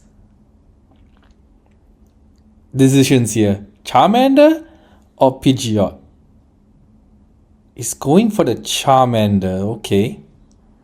Because I think the idea is that because Chris only has one Charmander, so he's likely not going to attack with Pidgeot anyway. That would be a liability. So at least this means that Chris won't have a Charizard next turn unless he plays a Thornton. I think I've already said that like twice or 3 times already for this video. So Iman decides to go for Iono, and he will draw 5 cards while Chris gets a fresh new hand of 6. Yep, he's gonna take a knockout on the Charmander here. Going slowly, but taking big steps in a way. So now Chris is being punished for not getting a backup Charmander on the board. And he's definitely not going to attack with that PG or Pidgeot anyway. Is he going to consider Super Rod now? He's already eyeing cards in this card pile. Or maybe he has a Night Stretcher. Let's see. See the Charizard in hand. See a Fire Energy as well. There's an Ultra Ball. He could use the Ultra Ball and find for Serendipity instead of using Pidgeot. Use the Serendipity, draw 3 cards, see what he gets.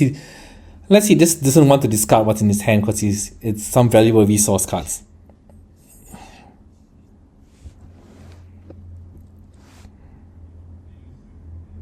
Ultra Ball. Discarding the Pidgeot because there's a second one. And let's see. Brave, is that a oven? Oof. What do you want to? Was that Iono? It's an Iono, I think. So Ultra Ball here. How do you find for Serendipity, I think? Or backup Charmander if he doesn't play for Serendipity. Because for Serendipity is a risk if he doesn't manage to draw into Buddy Poffin or something like that with Zen. He does have an Ultra Ball though, so I think I would personally take the risk and use for Serendipity if I have it in deck. Although that would open up another free 2 prizer for Iman. Like, he can already taste the board already. If he takes out the PG and Lumineon, he will win the game. And he has enough energy in the board. Oh, okay. That's not a Charizard.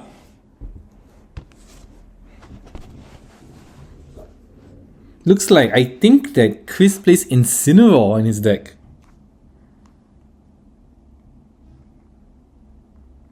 If only I could see Ayman's reaction to that card. So if Chris does play Incineroar EX, Incineroar EX has the ability Hustle Play. For each of your opponent's bench Pokemon, its energy cost is 1 less. So since Ayman already has full bench, Incineroar just this 1 fire energy to attack for 240 damage and leave the opponent burn. So that also adds extra damage automatically.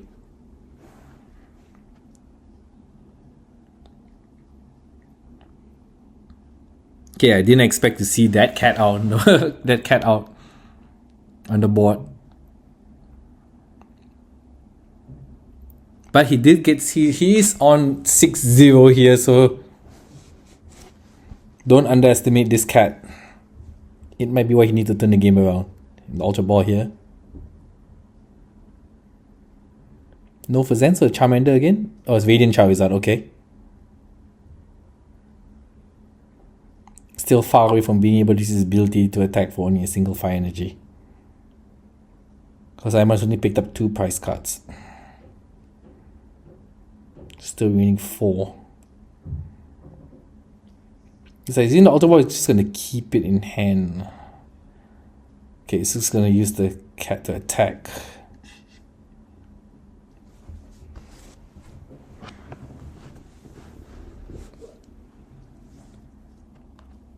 Is that a sleep?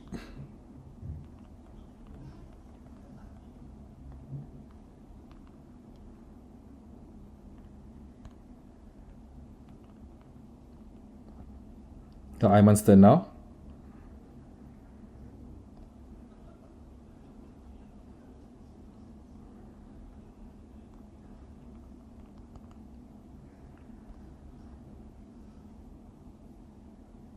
Oh, yes, it is. Oh my gosh, he's managed to buy a turn here because that Litten for 1 fire energy, 10 damage. If you flip hits, it paralyzes the opponent's active Pokemon. So if Iman can't retreat, he managed to buy 1 extra turn. But I wouldn't be surprised if Iman just gets out of this easily with a switch card or something like that. He does get the Sara's Vitality via the Poke Gear. Let's get into his discard pile. Here comes the Sara's Vitality. 1 energy to 1 electric to the bench, 1 grass to the active. Draw 3 cards. Is that a way to retreat for him? That's a super energy retrieval, not what he wants. Here comes Pokestop. Palpad, can take that. Grass he can't take. And a Trekking Shoes. So another chance with Trekking Shoes. Trekking Shoes now. Open. Oh, he kept it. It's his Ace Spec, which I believe should be Prime Catcher, so he can get that card out of the active spot. He also has Super Energy Retrieval in hand as well. So I was going to Palpad and get the 2 Saras back into the deck.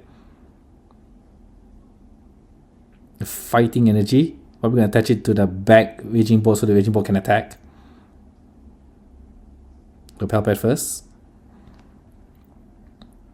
The Arman can see the win here if he takes that two prizes on the bench that Chris has. Good Ninja, discard 1 energy card, draw 2 cards. This is an Earthen Vessel in hand. He drew into the Sara that he shuffled in probably, and there's a Lost Vacuum as well. Here comes the Fighting Energy. Is it Prime Catcher time? Yeah, you can't retreat via Paralyze. It's a very uncommon thing to see Paralyze nowadays, but yeah, you can't retreat via Paralyze. Unless that's not a Prime Catcher in his hand.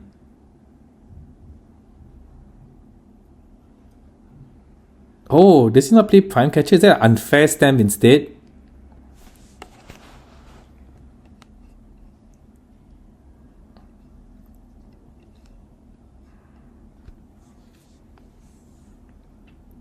Immediately uses Pidgeot, so he probably has Incineroar in hand. Or the Rare Candy in hand, so either one. So he finally has an attacker that he can use. Can Chris come back here? Pokestop. 1, 2, 3, that's Buddy Poffin. You can get more attackers out now.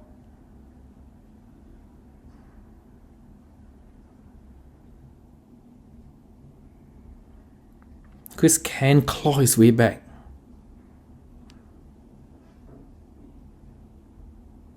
He plays a Thornton, switches out the Luminion for a Charmander. He can Rare Candy get Charizard out here. Rare Candy, Charizard? Rare Candy, Incineroar, here we go! It's Incineroar time! Incineroar 240 damage, 260 after burn. Yeah, now you have to read the card.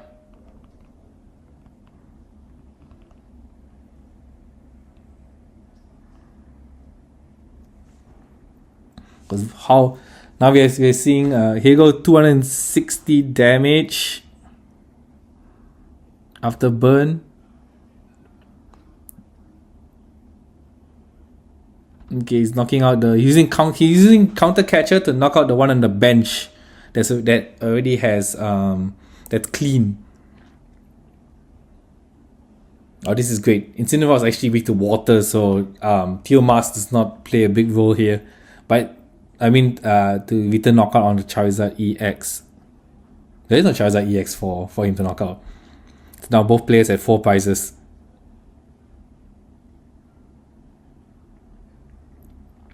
Here comes Iman's single prize attacker.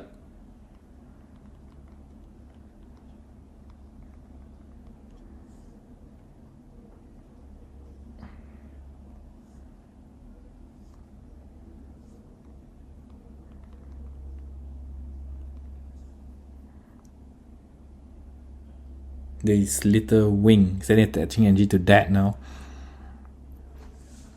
Nothing has changed for Ayman. He can still go for the 2-2 here. But he did lock himself. He did bench lock himself by playing this little wing down.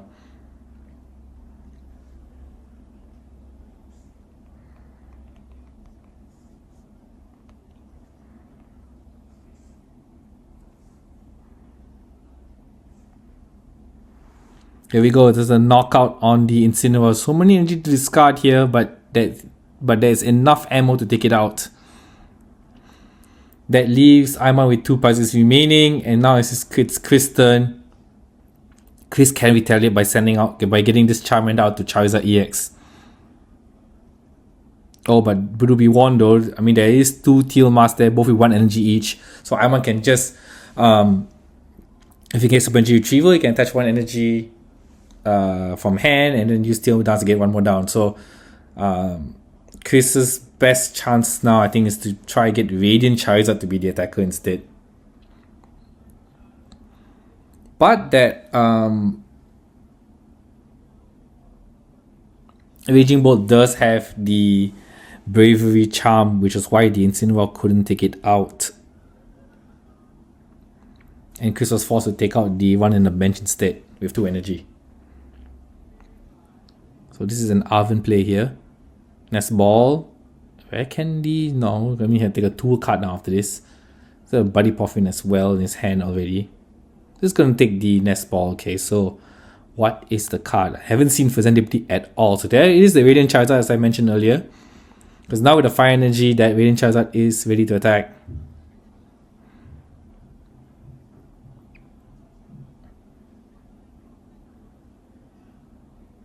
Okay, so Pidgeot.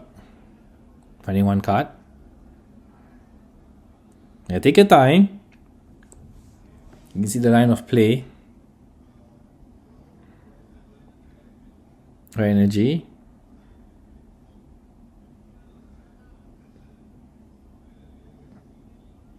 Did he go in too fast here?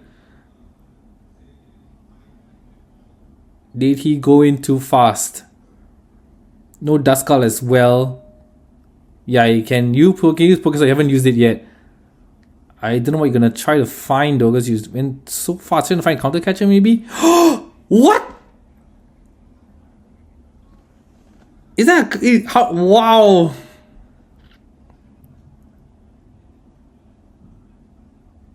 Okay. With the Counter Catcher, he can take out the Teal Mask. I'm not sure what's happening over here right now.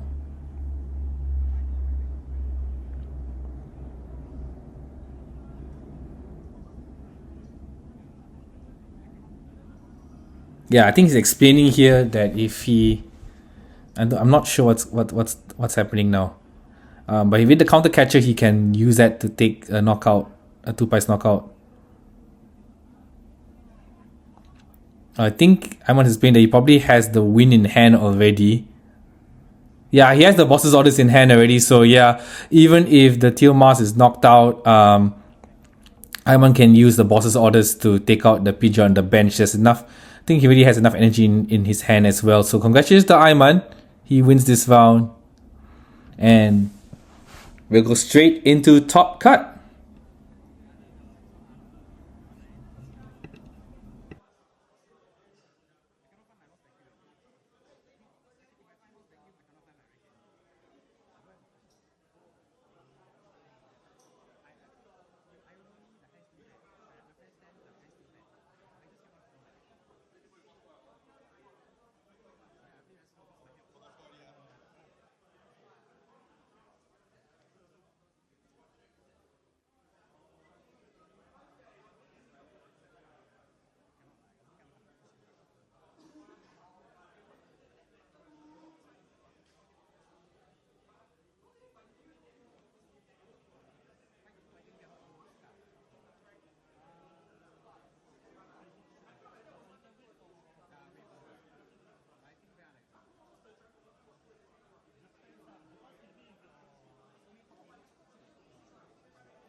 Here we go. It's the top cut of the first ever Ultra Ball League in Kreta Ayer CC.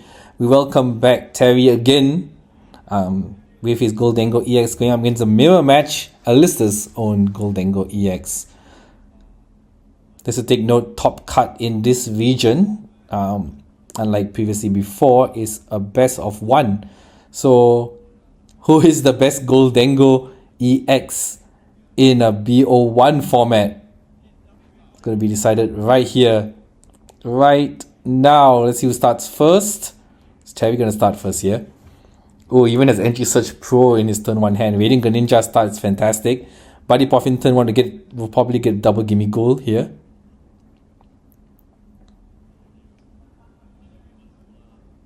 He could also play it cool and double gimme goal here. I also saw the Toge Kiss that he has in hand as well. Entry Search Pro turn 1, finding all the energy cards, everything come out right now. And he can use the Radiant Greninja, discard one of them to draw 2 cards. Let's get them all out of the deck. Here we go. Rainbow. Not Rainbow Wing, huh?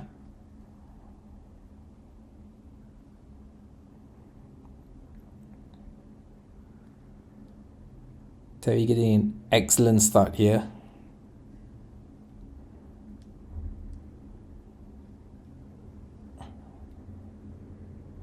Draw 2 into a nest ball. Okay, now we're talking. It's really a great setup. Yep, that's the Toge P, which is going to aim to evolve into Toge Kiss next turn because he already has it in hand. Not sure if it's a Rare Candy. I see an Irida as well. Here comes the water energy. He's going to just pass turn here, okay. There is a mysterious world that if that Greninja can attack and just take out 2 gimme goals. But no, I don't think that's not gonna happen here. So let's see. A turn 1 Irida. So water Pokemon is probably gonna be Radiant Greninja. And item card probably gonna be Buddy Puffin for Alistair.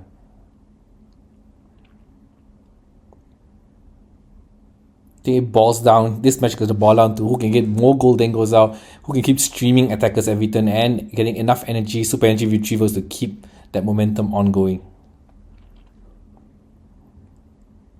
Can't really see what I picked up, but I think it should be Radiant Greninja. Yeah, it is Radiant Greninja. Oh, be careful! Don't drop your entire deck down. That's Buddy Puffin for sure. So Buddy Puffin playing out now. I'm gonna find the double gimme goals, and double gimme goals. He's going for triple gimme goal instead of Alistair's double gimme goal.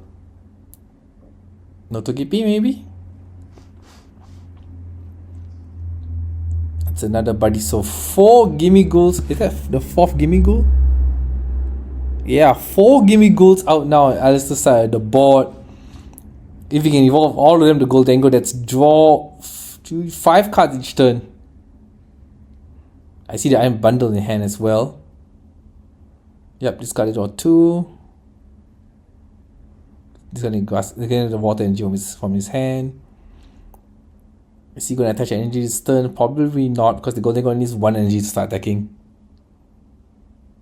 So I think he might pass here if he's not going to play a Togepi down. At least they're going for more consistent like Goldango list, I think.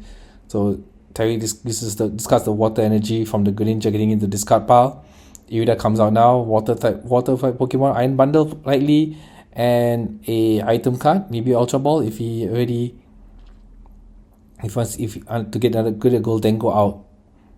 Or if he already has in hand, maybe Super Energy Retrieve. I'm not sure, but he already has energy cards in hand. So he has a Rare Candy. Gonna evolve that Togepi into Toge Kiss.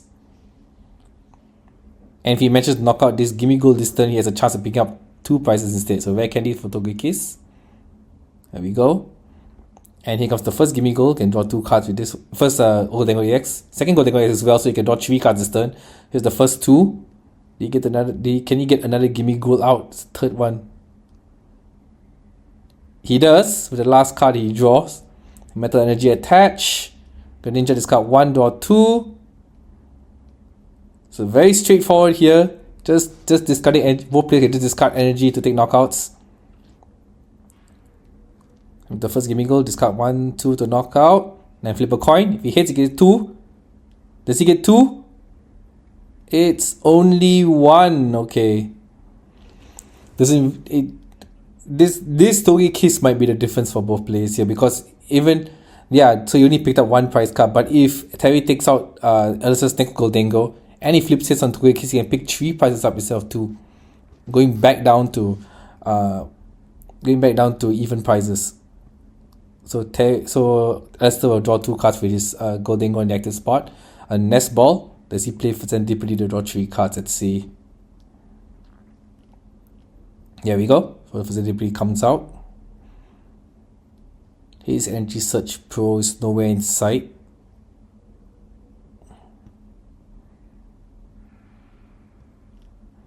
"30 minutes remaining for this top 8 match."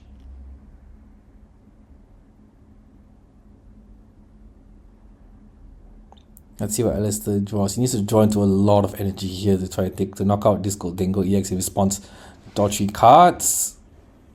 Let's see what he needs though. Here goes the second Goldengo. Can draw 1 card from the bench.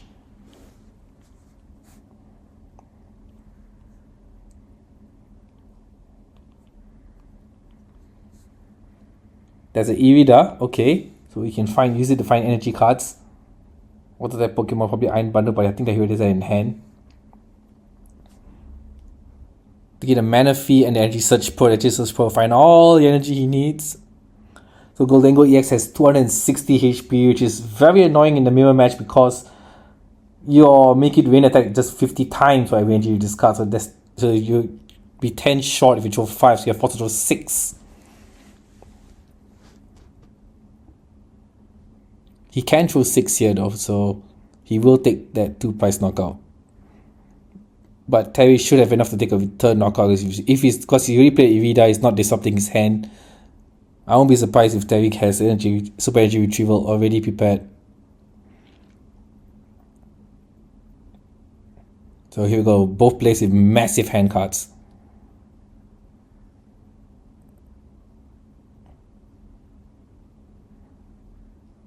This is Video Greninja. Discard 1, draw 2.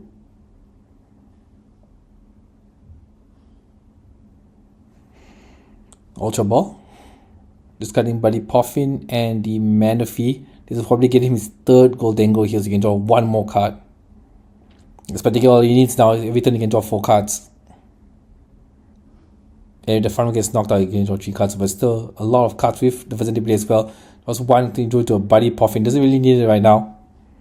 Not really a way to discard it either, but it is fodder for super energy retrieval later in the game.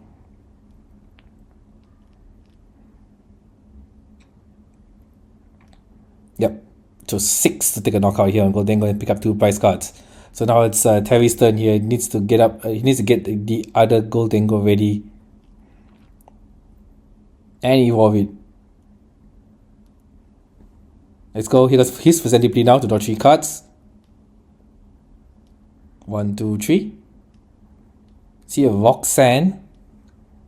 Make It Rain to draw 2. Did he get? I think he got it. He did manage to get the other Goldengo out. So here comes Cypher Mania's Code Breaking.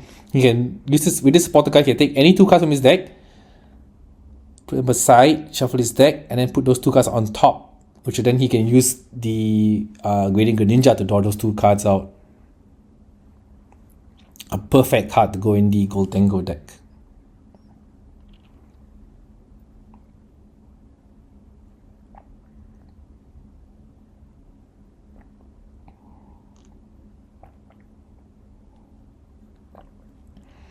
Okay, he's picked his 2 cards. Not sure what he picked.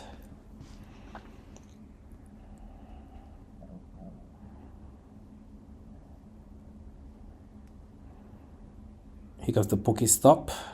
Or he's picked those 2 cards. Pokestop. Oh, okay. He pick up 3 cards anyway. He used the Buddy Poffin and Ultra Ball, the top 2 cards. So that's another way to combo together with Cypher Mania's Code Breaking. That's the backup Gimme Ghoul. And it's going to evolve. This is Ultra Ball here to get the Goldengo EX thing if he doesn't have it in his hand. Discarding Buddy Poffin. Oh, using Earthen Vessel instead. Get 2 energy cards off the deck. There's 1 energy left, that other metal energy. Now you can attack with Goldengo EX.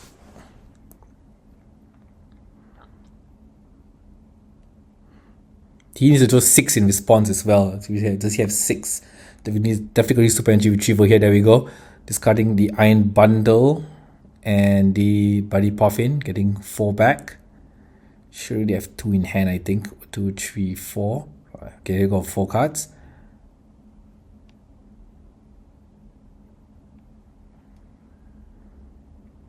Ultra Ball here. So he just need to look for the other Goldengo to back up. There we go. Is it there? It is. You can draw 1 more card. Based on this sequence, Terry is technically in the price lead if he gets a hit on the Togekiss. If not on this knockout, on the next knockout. He uses that, he gets a super energy retriever in his hand. So I'll throw 6 energy cards here now. Here we go, 3. And 3 more. Here we go, knockout. And Togekiss here. If he gets a hit, he's in the price lead. Is that Tails? Oof. Oof. So Alistair got away with that. Terry has 3 prizes left. Still not over, because if Terry takes the last knockout and gets hits, he wins. So Alistair has to gamble on that. Here comes the Palkia V, sorry. So that's another way that Goldengo can use Radiant Greninja to close out the game. So Goldengo draw 2 here. As just taking it chill, he can win this. He can win this if he can knock out this Goldengo and Terry flips Tails on Togekiss. He does have counter catches in his hand as well. He could opt to try and take out the Fazandipidi instead. There's also that. Don't have to draw 3 cards, but Terry can already draw like 5 cards with the 2 Goldengo and 1 Radiant Greninja. So, but that does mean that he does need to throw less energy cards to take a knockout. So here comes Alistair's Fazandipidi drawing 3 cards. So he'll draw into another. He'll draw his 4th Goldengo. Here comes the Night Stretcher, getting the Gimmighoul back out. Next turn he can evolve. I think he's played supporter yet. He'll draw 1 with the benched Goldengo EX. Both players practically have their entire deck in their hand by this point. So Super Energy Retriever discarding Buddy Puffin. I'm keeping the switch there. So what else is going to discard? Counter Catcher. Okay, so 4 energy cards. Needs 4 energy to take a knockout of this Goldengo EX. So he does have 6. Here comes the other Super Energy Retriever, so it's got 2 more cards. What's he going to discard? The other Counter Catcher and the Nest Ball. I think it's another Counter Catcher. I can't really see. Picks up the remaining 4 energy cards, so that's enough to take a knockout on this Goldengo.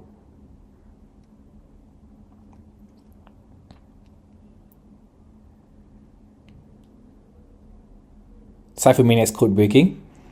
So now he can use this. He can do the same thing that Terry just did. Put 2 cards on top. Use the Radiant Greninja to draw into those cards, or use Pokestop to get those cards into the hand.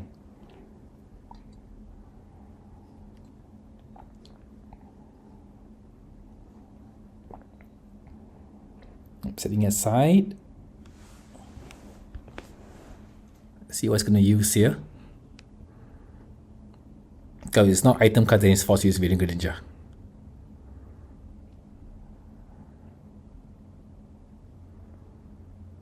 Or you could just keep it on top so that he will draw into it if Terry plays Iono next turn. So here we go, discarding. Okay, so it's all in Terry's hand now. All he needs to do is take a knockout and get hits with Togekiss. Yeah, pointing to that Togekiss. That is the game-winning card. I think he already has all the pieces he needs just to empty through his deck. Evolves the benched Gimmighoul. That's the energy. Here's the Roxanne. So that putting those 2 cards on top a bit messed up there because I had to shuffle your deck itself. I don't know. There is a world where Terry misses the Togeki's flip, but Alistair does not have enough to take a knockout on Terry's Goldengo. So there is that Roxanne could be the difference maker. So that's 6-4. Terry, Alistair gets 2 cards from Roxanne. It's energy and his nest ball. That's not what he wants. But again, it doesn't matter if Terry flips heads. So let's see. Here comes the first, and they draw 3 more cards. You can draw 2 more from one more from the Goldengo on the bench and 2 more from the Goldengo on the active spot. Draws into the Super Energy Retrieval, so probably enough, I think. Here's 1 more, yes. Yeah, that's 2 Super Energy Retrievals, so that's enough for the knockout. He just needs to get a heads to win this top 8 match. Now, what to discard here? So he chooses to discard his own counter catcher and a cancelling Cologne. That's 4. Needs 2 more. He can just discard the 2 with the second energy retrieval. He's going to use Ninja to draw 2 cards and then probably use those 2 cards. Yeah, just checking 2 is like how many cards remaining there. Try to get more fodder. Using Pokestop as well. Okay. Emptying out his deck here. So energy retrieval. Throw mana fee, throw nest ball to get the other 4 more. 1, 2, 3, 4. There's a lot there. Yep. This doesn't matter about NG, I think. But you probably need to keep metal in case he flips tails. And Alistair mentioned win. So 1, 2, 3, 4, 5, 6. This is his last chance here. If he gets heads, he wins. Tails, we go another turn. Oh! 3 straight tails. Alistair is still in the match. Oh, he can't believe it. Oh my gosh, he can't believe it. Yeah. Don't rush in. Totally think about your options. But it's very likely gonna be Goldengo here to try to take this win. He has a Metal Energy in hand, which he can use to attach to the Goldengo to attack. He just needs 6 energy cards. It depends how many Super Energy Retrievals he has left. Here we go. Top deck draw. I would think the nest ball play would be important here to try and shuffle that deck. Is he going to present Debris first? I mean, he's already shuffled because of playing Roxanne earlier. So I see the Metal Energy. He got EV. He does have an EV die in hand. That can find him the Super Energy Retrieval, but only 1. He needs more than that. I think he just drew into 1, but I'm not sure. The Cypher Maniac will find the 2 energy Super Energy Retrieval he needs though. Yep, there it is. That's all he did. Wow, what a win for Alistair. And it was very sad for Terry though. The 3 tails, that's insane. He just needed 1 hit to win. Congratulations to Alistair.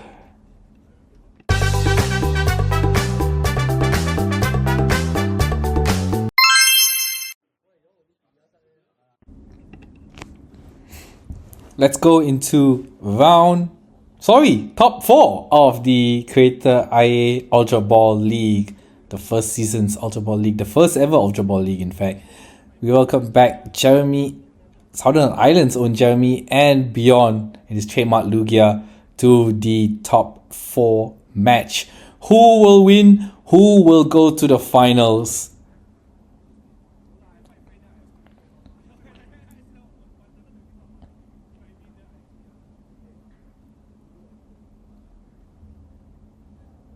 A lot at stake here to be who will be the first to get the coveted playmat with the Mew EX. So Jeremy starts first. Ideal first. Oh, okay. Not too bad. 2 vaults on the board. Touching a Darkness Energy to the final thing to hopefully to be able to retreat here. Beyond started with a Radiant Charizard. Oh wow, okay. Both players not with the greatest of starts. Beyond had to set the Jet Energy to the Lugia V, send it up, but he is able to use Read the Wind to discard the Archeops from hand to draw 3 cards. Jeremy immediately responds with the supporter card he had in hand, which is Arven. Arven can probably find the Buddy Poffin and TM Evolution, so he can start setting up his board here. Just looking through his deck as the first deck search, eyeing up the cards to see what has been prized. I also see an Ultra Ball in hand as well. Yep, it's already taking out the Buddy Puffin.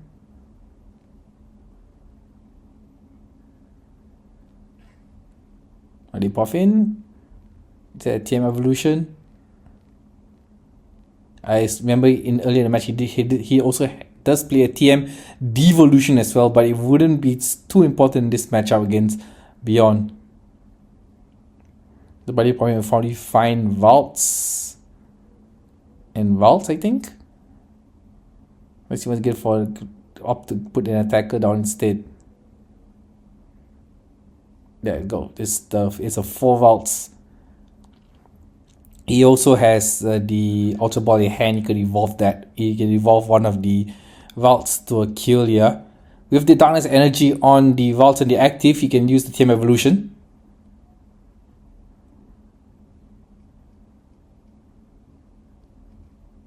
Oh, he already has a Kylia in hand. My bad. Oof. Don't see a lot of things to discard. He discards an Ultra Ball to draw 2 cards. Is that an Earthen Vessel? Yes, it is an Earthen Vessel. So I'm going to keep it for next turn, I think. So you can use that to discard Psychic Energies.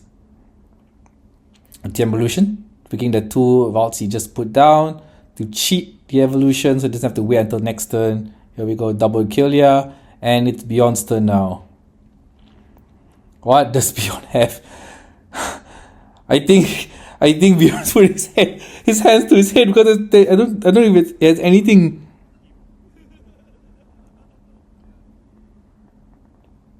Some sort of top card curse happening here. Oh, I could be wrong, and he does have everything in his hand.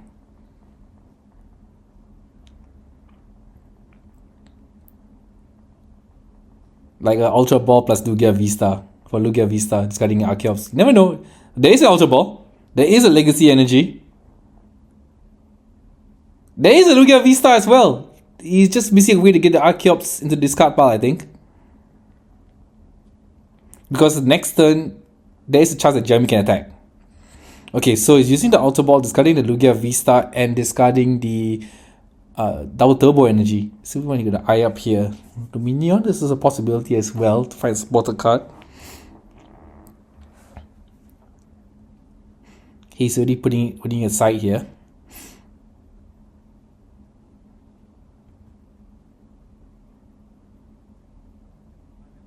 I believe this is Beyond's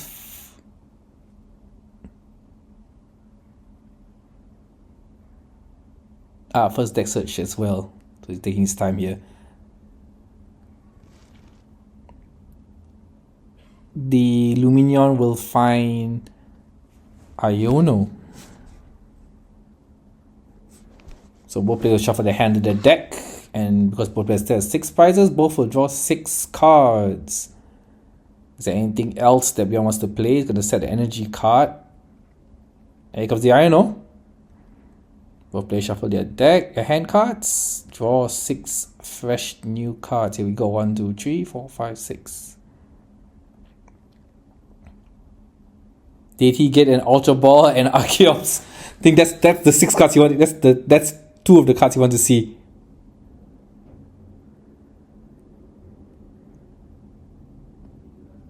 This is truly Lux's skill here. I don't think he has it, because if not, he probably play it by now. This is I'm going to put down this card. It's another Lugia V. And he does get the Arceus, but he doesn't get an Ultra Ball, so he's just forced to read the win. But he does have 2 Lugia V down, so even the one in the active gets knocked out next turn by Jeremy, he will have Lugia Vista. So here comes Jeremy's Artisan. Artisan will be able to find find Jeremy's attackers and support Pokemon. Screamtail, Monkey Dory, Drifloon. Yeah, he's already I have the Monkey Dory here. With triple Kylia, you can discard 3 cards to draw 6. Each one draws card 1, draw 2. 1 by 1. So he's eyeing here whether he wants to start putting Monkey Dory down, or waiting about getting an attacker as well. He's already like playing one to get a Screamtail.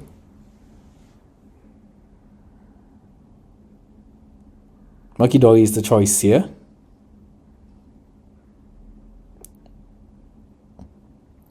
Either it already has different in hand or it's stuck in the prizes.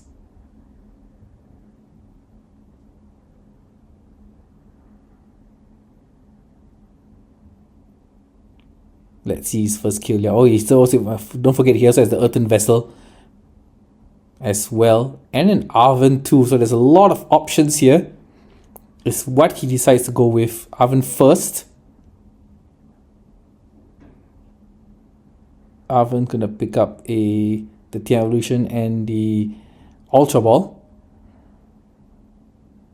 Using the Ultra Ball, I think, or using the Earthen Vessel first, discarding the Tian Evolution, getting 2 psychic energy probably. Then using the Ultra Ball to discard the 2 psychic energy. Or not, he could also use the Kill here, discard 1 energy each time to draw 2 cards. Then see from there what to use the Ultra Ball for. Because it might just draw into the card he needs, like the Gardevoir. So here we go. The first kill here. Discard 1 psychic. Let's see what he draws. Draw 2 cards. 1, 2. Darkness Energy and a TM Devolution. It also probably doesn't need right now. So here comes the second energy discard. Draw 2 more cards. See, draw to Earthen Vessel probably. See Tatsugiri. Tatsugiri and Artisan, not what he wants to see. The third discard now. TM Devolution, yep. Draw 2 cards. Psychic Energy and can't see what's the third one. Counter Catcher, I think. Use the Ultra Ball here to discard that Psychic Energy. So Tatsugiri in hand as well. Could involve the Killia in front maybe? Probably retreat first, I would assume. Unless he wants to keep the Darkness Energy there. Yeah, because he does have energy. He can involve the one of the Killia in the bench to a Gardevoir. So he's using the Killia in front now. Discard 1 Psychic Energy, draw 2 cards. Throw into a Buddy Poffin and a Iono. That's 3 Psychic Energy now in the discard pile. Still not enough to knock out this Lugia, I believe.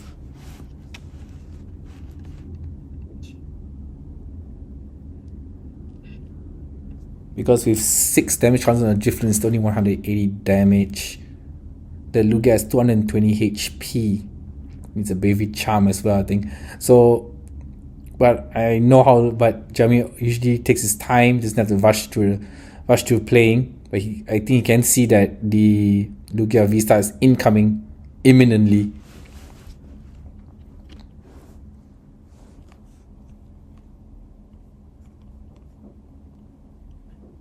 Ultra Ball here. Here comes probably the Gardevoir EX.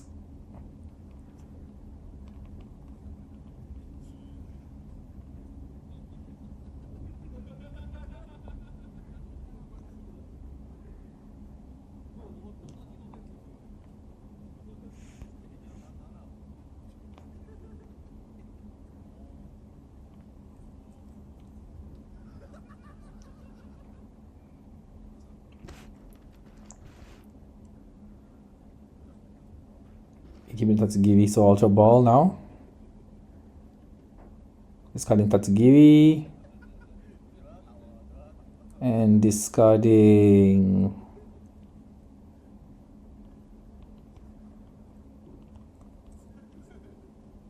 I know, okay.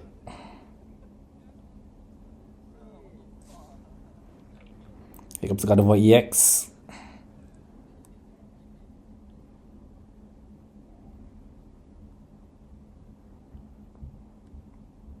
Darkness Energy to Monkey Dory. So Monkey Dory's ability is active now. He can transfer 3 damage counters from his own Pokemon.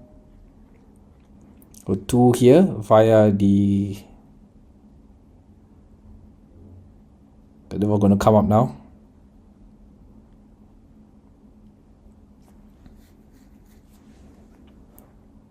One, two, 3. That's 6 damage counters. He can use Monkey Dory to move 3.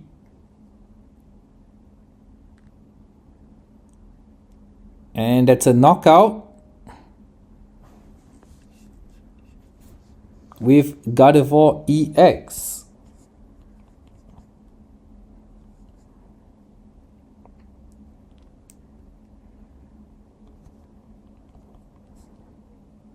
Because the Gardevoir Miracle Force Attack does 190 damage. So 190 plus 30 for Monkey Dory is enough to take out Beyond's Lugia V.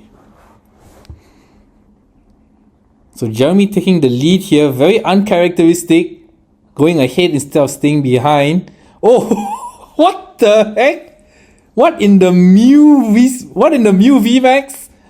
Beyond, this is Nest Ball to come out the Drapion V. Thought I'll never see this evil card ever again.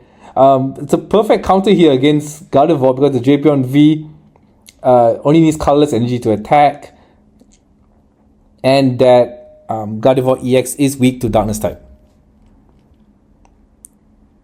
So what Beyond needs now is a Lugia V-Star, which he does get. Lots of funny cards that Beyond had. I even see the Kyurem that you usually see in Regidrago V-Star. Here comes the two Archeops. So we're going to probably see the second coming of Drapion V in standard format. First Archeops.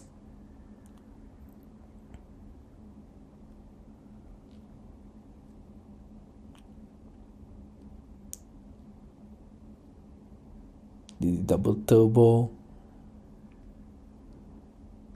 I think just looking through to see how many energy cards remaining as well, and how many of them are stuck in the price. Because he really lost, I think 2 or 3 via from earlier turns. So double turbo. And one more energy, so the Drapion V. Oh, pick it up now, yeah. But Drapion V's, yeah. yes, you're right. Yes, Jeremy, you're absolutely correct. I'm also going like, what the heck? They're touching 2 energy cards on the Luminion as well. Like, I think considering keeping it as a pivot for next turn. So Drapion V's attack, Dynamic Tail, is 190 damage. And you choose one of your Pokemon to do 60 damage too, so I don't know who it's gonna pick. Can pick Drapion, can pick anyone else. But it's gotta take note there because Jeremy does have the Monkey Dory, which can skew numbers. But we are gonna see a Drapion V Dynamic Tail knockout at the tail end of 2024. Here we go. And he's putting 60 on his Drapion. There, I thought I would never see the day that Drapion would come back in standard format. I thought it was gone forever when Mew VMAX got rotated, but you never expect like when it comes to Beyond what friends he has included with Lugia. So Jeremy gonna use Artazon now, gonna find one of his attackers, I believe. He can also find Monkey Dory here. But still going for Flutter Mane. Flutter Mane can shut abilities off, but that doesn't matter now for Beyond.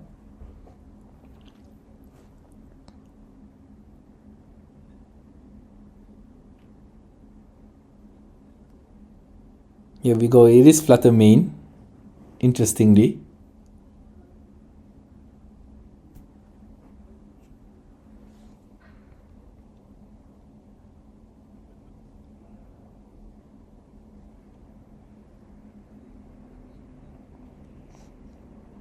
The Flutter Mane's attack for 3 colors energy is Hex Hurl for 90. You can put 2 damage counters on your opponent's bench Pokemon any way you like. And as long as in the active spot, your opponent's active Pokemon has no abilities except for Midnight Fluttering. And kill you now, discarding cards he doesn't need to draw 2 cards. For Gardevoir itself, it's a very good deck, can filter cards it doesn't need. Besides getting Psychic Energy to discard power, this Gardevoir EX or Night Stretcher to start counter-attacking here. Here comes Arven. Arven can find the Ultra Ball or Night Stretcher he needs. Here's Ultra Ball. No 2 cards. I don't think he has any more left really because he already took out the 2 TM Evolution and the TM Devolution. Here's the Ultra Ball discarding 2 cards. He's opting to not use the Scream Tail for this for now. And discarding the Counter Catcher because I assume he's going to just take a price here, go for the 2/2/2 against Lugia V-Star. Here's the Monkey Dory. There's another Darkness Energy. She can hit 6 damage counters anywhere he wants. And that Japion's HP, unfortunately, it's not very high. It's 210.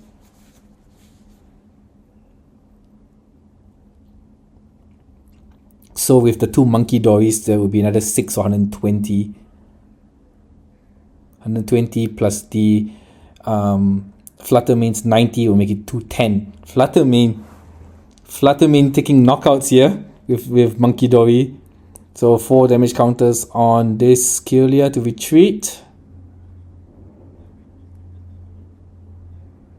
Here comes the Fluttermane, going to have 3, 1, 2, and a third one. Let's go, 6 damage counters. There with double Monkey Dory, you can move those 6 damage counters, or you can move 3 from Kirlia, 3 from... Yeah, we're going to move 3 from the Fluttermane, and 3 from... 3 elsewhere, and then... Oh, you're going to still double both on Fluttermane.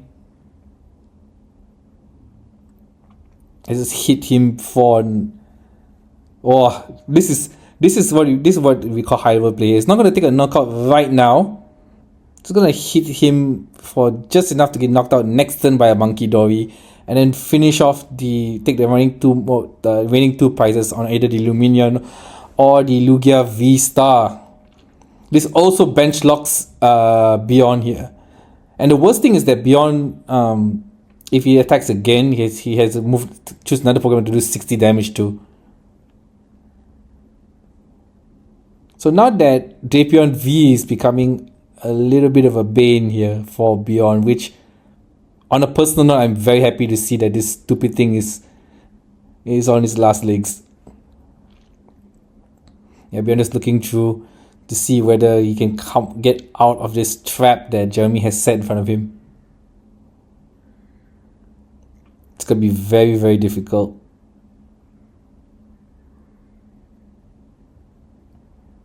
Because the writing is on the wall here. Let's not forget Gardevoir can also attack for 190 damage as well.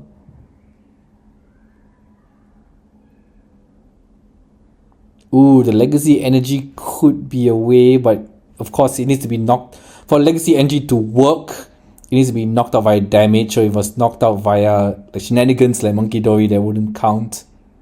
Or between turns like Poison or something like that, it wouldn't count either.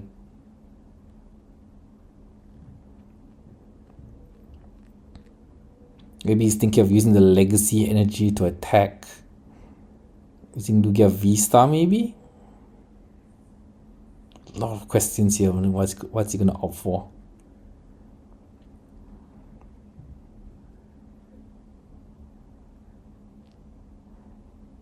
It's annoying when you don't have a card like Penny or 2 and the writings on the wall here with so many damage on the Drapion. Okay, so he had chosen his 2 energy cards. I don't think that's Legacy Energy.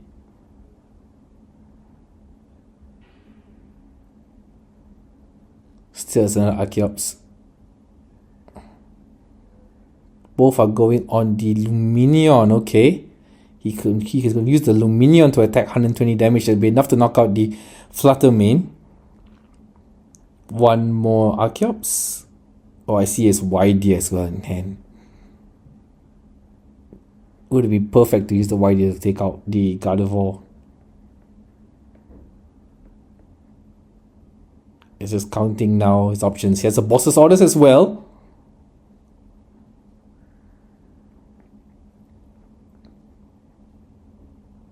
But it's annoying to like knock out any of the single prize Pokemon because you'll be down to odd number prizes. Oh, this is tough for Beyond.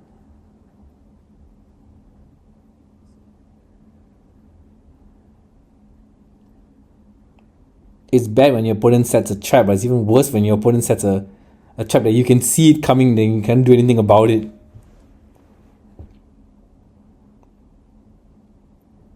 How is Beyond going to get out of this?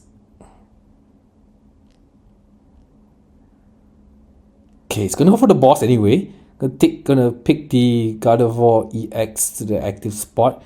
Here comes the energy to the Archeops. He can take a knockout here using the Drapion. There you go, JP on knockout. Then he's going to put 60 on one of the Archeops. Okay. So now it's Jeremy's turn. Can he win the game on this turn? He has 2 kill here. It's top deck time. Wow! Of all the cards to top deck, a boss's order? Seriously? Now he just needs a good attacker to take the win. I'm not sure how many damage counters is on Lugia V-Star, but I don't think it's enough to knock out with Flutter Mane. Here comes Artisan. I didn't even see the Drifloon at all. Probably in the price if he's not opting to take it out here with the Artisan. Since he already has boss's orders.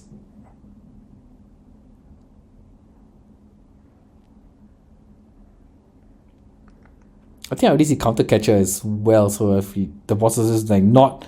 I mean, bosses is great, but it's not like the game-winning card. In the case of draw 2 cards here, I think you drew into Psychic and Darkness Energy cards.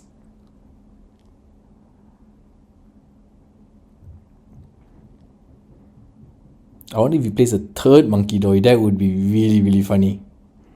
So it's got second energy, draw 2 more cards. What he gets it, Buddy Poffin and Arven. Okay. If he really has Counter Catcher, the Arven's enough for him to take it. So it's Arven. Is it heavy ball time? Yep, it is heavy ball time. So Drifloon's going to come off on the prizes. Then he can use Counter Catcher on the Lugia V-Star to take the win. Here we go. Heavy ball. Picks up the Drifloon. There it is. He already has Baby Charm in hand as well. Does he have can he get enough energy onto the Drifloon to win? I don't know how many energy cards he has in his hand. Yep, Counter Catcher. He does have it. And Baby Charm. He does have enough energy in this card pile. So that's a win for Jeremy. Southern Islands represent. Jeremy is going into the finals.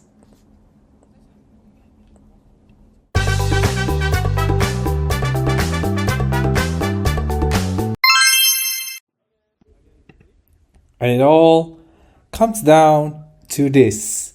The finals of the first ever Ultra Ball League Season 1 held at Kreta Ayer CC. Ayman playing Raging Bolt going up against Jeremy's Gardevoir EX. And Ayman is going first here. Getting a Nest Ball out on turn 1. Likely going to be a Tealmas or even better Squawkabilly EX, so you can keep drawing through his deck. Going first as well will stop Jeremy from getting a turn hit setting up. But of course, you know, TM Evolution changes everything if he does get it out and 2 Vaults on the bench. See what he has in his hand later. So it is going to be Squawkabilly on turn 1. I see an Earthen Vessel as well, Grass Energy, a lot of things he has in hand. So this is that second Nest Ball? Okay, so that second Nest Ball is probably going to find a Teal Mask, so you can use Teal Dance to draw 1 card, I think. Yep, he's already earning up the Teal Mask Ogerpon EX.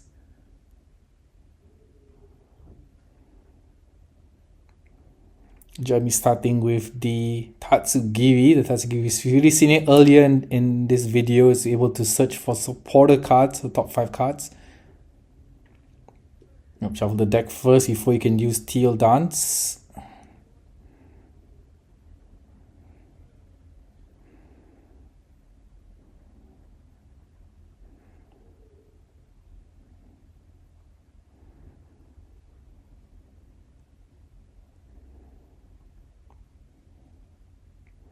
He was reading Greninja as well, okay.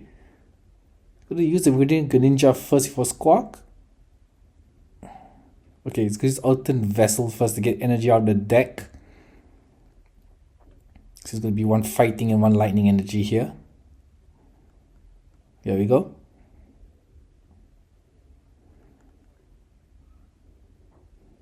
I'm taking his time here. This is the finals, but no difference from previous rounds. It is still going to be a best of 1 match. Very good ninja here, discarding one energy to draw 2 cards. So he drew into a Bravery Charm, attaching it straight to the Raging Bolt and aligning energy from his hand. Here comes the Teal Dance to draw 1. Did he draw into a Nest Ball? He drew to a Switch card. Okay, here's the Pokestop.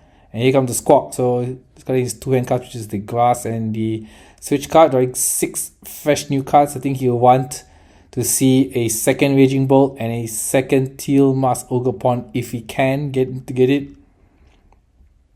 There is the second Raging Bolt.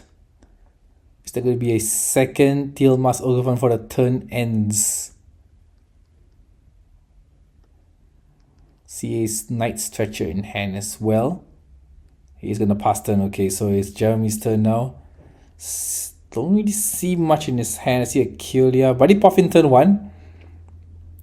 Something you'd love to see there. Buddy Puff in turn 1. Can get the double Valts out. Then if he can use Tatsugiri to get the Arven, he can get a TM Evolution out turn 1. Just contemplating what to take here. I see a Valts already in hand. But is that the only Valts? Okay, there's another Valts there. Okay, it's not too bad. Here's another Valts. Yep, just skimming through his deck. What cards could be missing and stuck in the prizes? At least the Gifloon is in there. Screamtail is also in there as well.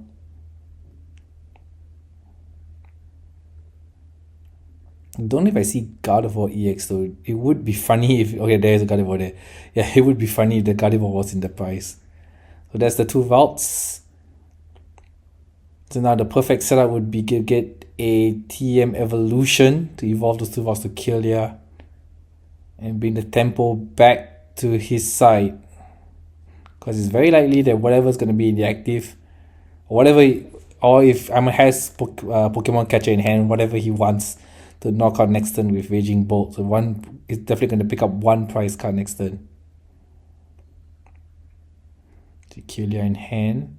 He's discarding the Pokestop using the Artisan. Fortunately, Amma didn't really get a chance to use it. Monkey Dory comes out immediately. Is that only 2 Valts in this whole match? Not sure if he has another Valts in hand, but I don't remember seeing it. I never saw Kylia, I think. Okay, here comes Tatsugiri. Did he get the Arven? Any supporter cards? No! No supporter cards with Tatsugiri. Ouch! Is he forced to pass turn here? Or does he have another supporter in hand instead to play? Is the Flutter Mane, and he's gonna pass turn. Ouch! No Kylia on the first turn. Iman can go ahead here if he can find a Pokemon Catcher. Using the Checking Shoes, picks up the Fighting, discards it, and takes a Grass Energy instead. So you can use Teal Dance and attack and opted to discard the Grass Energy with Radiant Greninja and draw 2 cards. Okay. Wonder what he drew with that. It'd be nice if you get a Stardust Vitality. And he does get a Stardust Vitality via the Greninja. So okay, he's going to attach 2 energy cards on the discard pile to both his Raging Bolts. There's the Fighting Energy, the other energy that the Raging Bolt needs to attack with. And he can draw 3 cards now. 1, 2, and 1 more. See an Energy Retriever. I see a Night Stretcher as well. You could use that to get the Grass Energy back. Use Teal Dance to draw another card.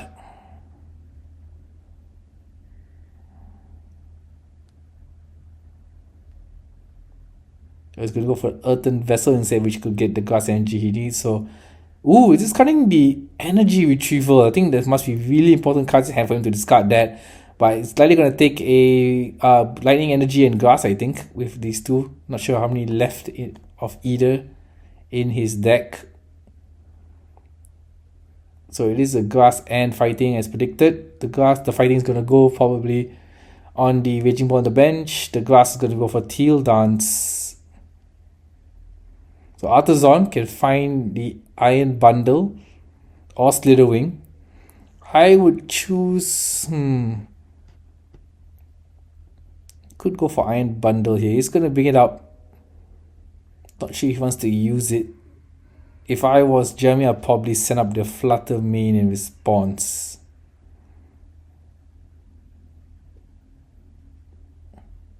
There's the Grass Energy. TL down to draw 1. Ooh, we drew into a Sada for next turn. Yep, here we go. Yeah, he is going for the Flutter Mane.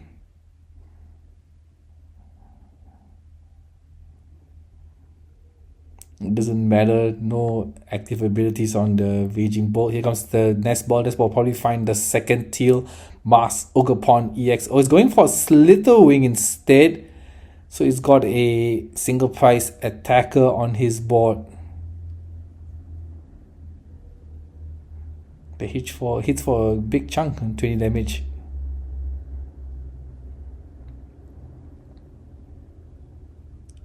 He hasn't attached energy from hand yet. Yes, he hasn't attached energy from hand. So he's going to fighting energy on the Slitherwing. Take a knockout by discarding 1 grass and 1 fighting. Okay, here we go. So the active Raging Ball still has energy on it. Here comes top deck draw. Psychic energy, not what you want to see. Arthur's on to find another missing piece. Probably the second Monkey Dory, probably, since he doesn't have another Vault. Here goes Clef Key.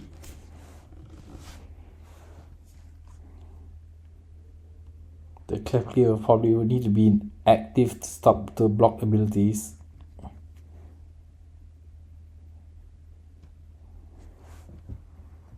But it will block his own abilities too, like Monkey Dory for example. It only blocks basic Pokemon. Here's the first Kylia. You're gonna use it. It's got a Psychic Energy, I think. Yep, draw 2 cards. Arven? It's a Darkness Energy. Don't really want to see it now, I think. And a Bravery Charm. Quite stuck here for Jeremy. Here comes the Tatsugiri. I see an Iono. I see the Arven. He finally gets the Arven he wants on turn 2. Arven coming out immediately. Here gets the Heavy Ball. Going to find another Vaults out there. He does have a Darkness Energy in his hand, so he can actually evolve 2 Vaults. Oof! What a prize! Ouch! There's the Vaults. Yep, just give your opponent to shuffle the prizes. So the TM Evolution, probably Darkness Energy going on the Tatsugiri. So then he'll be able to evolve both the Vaults. So Darkness Energy, that TM Evolution, and Unfair Stem. So in response to his Flutter Mane getting knocked out last turn. An early reset stem could disrupt Aiman here. Aiman may not be able to come back if he draws into like rubbish. But even an energy card's enough for him because he has really good ninja. So see his luck of the draw. Luck is a skill. Aiman will draw 2 cards. Jeremy draw 5 cards. Not sure what Aiman drew. Looks like Jeremy drew into a Kylia. He also drew into a TM Devo and Earthen Vessel. You can discard, take 2 Psychic Energy, I think, with this Earthen Vessel. The TM Evolution is pointless in a match against Raging Bolt. They're all basic Pokemon. Yep, here comes 2 Psychic Energy cards. You can evolve the Vaults. Draw 2 cards, and then use TM Evolution to evolve 1 Vault to kill another Vault to Gardevoir EX. That's also a possibility because he just drew into a Kylia. There we go. So Kylia now discard 1 Psychic Energy, draw 2 cards. What do you draw into? See, it's a Pokemon. Oof! Counter Catcher. That's a great card. You can stall Aiman for a while there. We're sending the Raging Bolt with no energy cards to the active spot. And here we go. Tatsugiri is going to search for 2 cards. It's going to be Kylia. And is it going to be Gardevoir EX? Or will he not evolve it so that he doesn't give up 2 prizes here? That's the idea he's thinking right now. Should he evolve? Should he not evolve? He is not going to evolve. Okay, so it's just leaving a 1 prize board here. That most, if Aiman can retreat this Raging Bolt, it's just going to be another single prize attack. Single prize pickup. 3 cards in hand, 2 from the unfair stem and 1 from the start turn draw.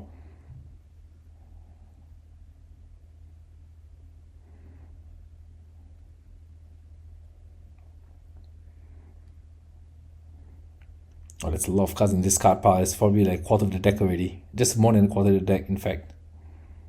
Lightning Energy onto Raging Bolt. See, force to discard his hand, draw 6 cards with Raging Bolt at first attack.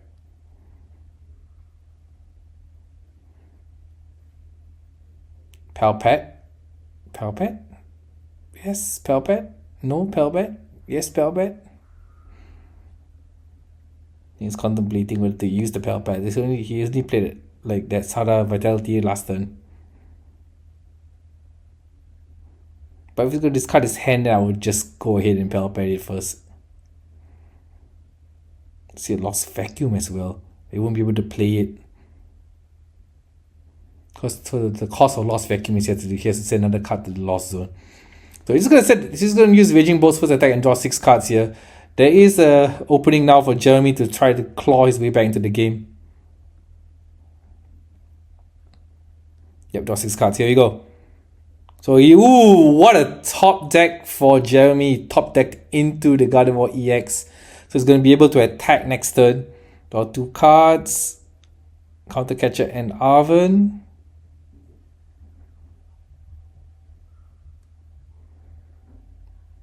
There's the Tatsugiri. Find some Sporter cards. See, he picked up an Arven.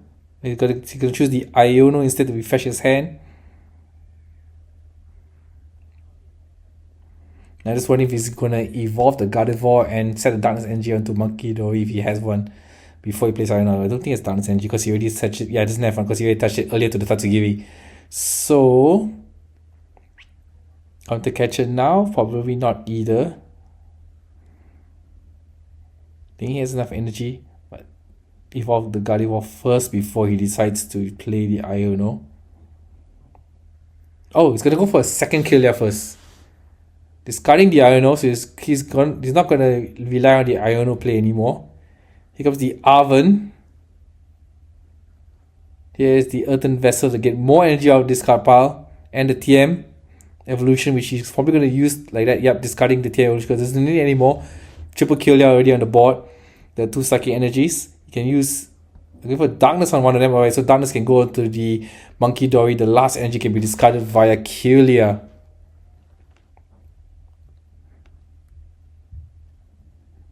Here we go. Got it for EX to evolve, not to evolve. Okay. Last Killia. Discard 1 Psychic. Draw 2 cards. Go to Ultra Ball and Scream Tail. I just realized that Jeremy doesn't really have an attacker besides Gardevoir EX.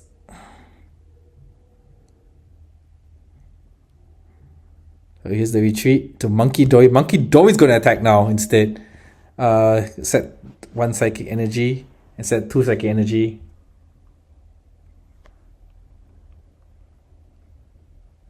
Yep, that's 40 damage counters. 4 damage counters, sorry. And it's attacking for 860 damage and confuses the... Confuse should be actually upside down, guys, not like that. It's more like paralyzed or sleep. But, yep, that's the way. Yep, correct. Confuse. So, Ayman will have to flip a coin or roll his dice and get hit before that Raging Bolt can attack. Unless he has a switch card to get out of the active spot. Ayman's just getting hit by random special conditions left, right, and center. I mean, the previous round that we saw him, he got hit by Paralyze and Burn. And I was getting confused as well. Tracking Shoes. Thinking about the card that he just top decked with the Tracking Shoes, whether he wants to discard and draw another card or not. He has... Oh, it's a Night Stretcher. Oh, but he did draw into a Sada's Vitality via the Tracking Shoes. But losing the Night Stretcher, I don't know if it's going to bite him back next turn.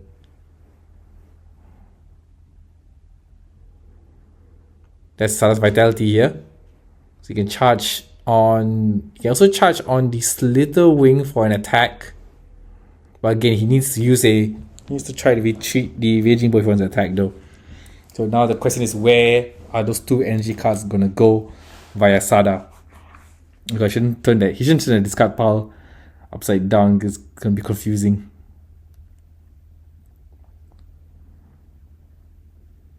Your grass going to the Raging Bull on the active, and a fighting energy to the Slitherwing on the bench. 1, 2, and 1 more card. 3.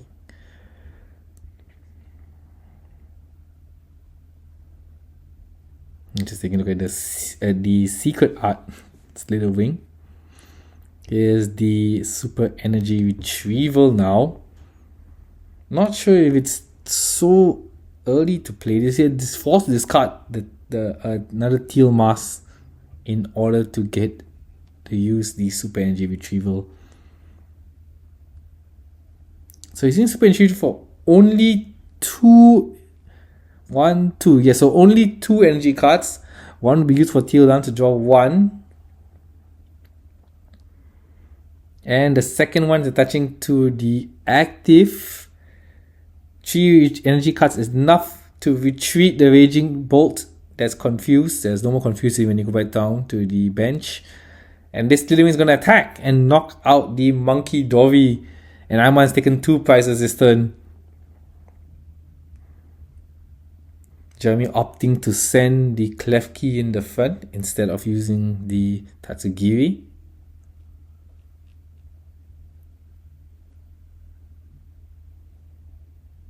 Altazon here from Jeremy. Or could he be eyeing up Drifloon? Okay. Taking out that single prize that Ayman has is a bit sad. I mean, he would rather take out the teal mask, I think. That's already loading up in the bench. Or the Raging Bolt with, I think, 2 energy cards. There's the Drifloon. 3 energy using Gardevoir. Any more energy cards? Okay, there is still another energy here for Klefki to retreat.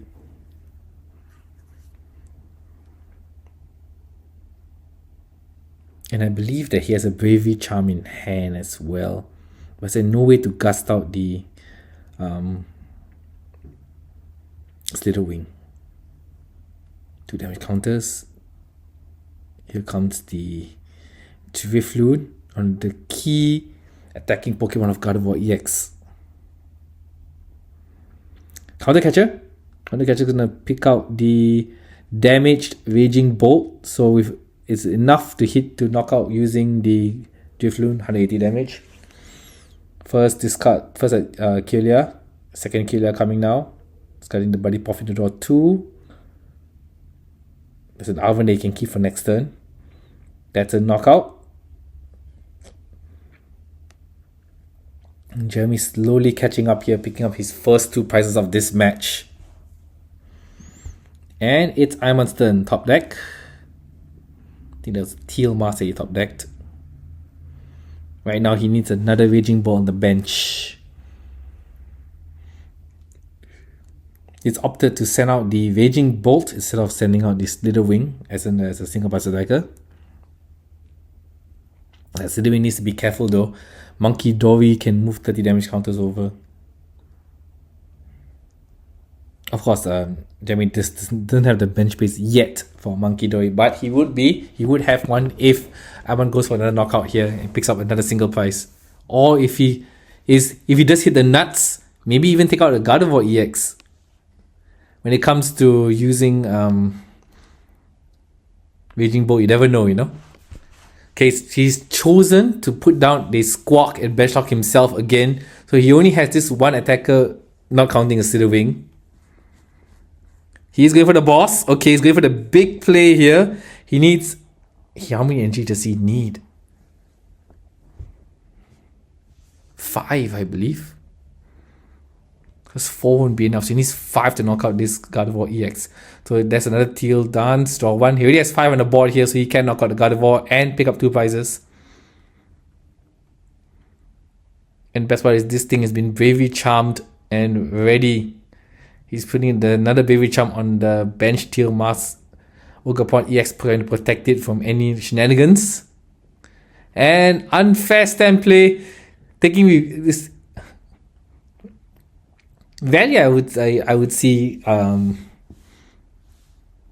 Raging Bolt play unfair stand, but this is a good addition here. He's able to disrupt Jeremy while picking up 2 prizes from the Gardevoir, and Jeremy will be forced to somehow find the Gardevoir via Kyogre and Tatsugiri. So 2 cards, yes, he drew the boss in Super Rod. Let's see what Ayman has. 2, 3, 4, 5. Yep.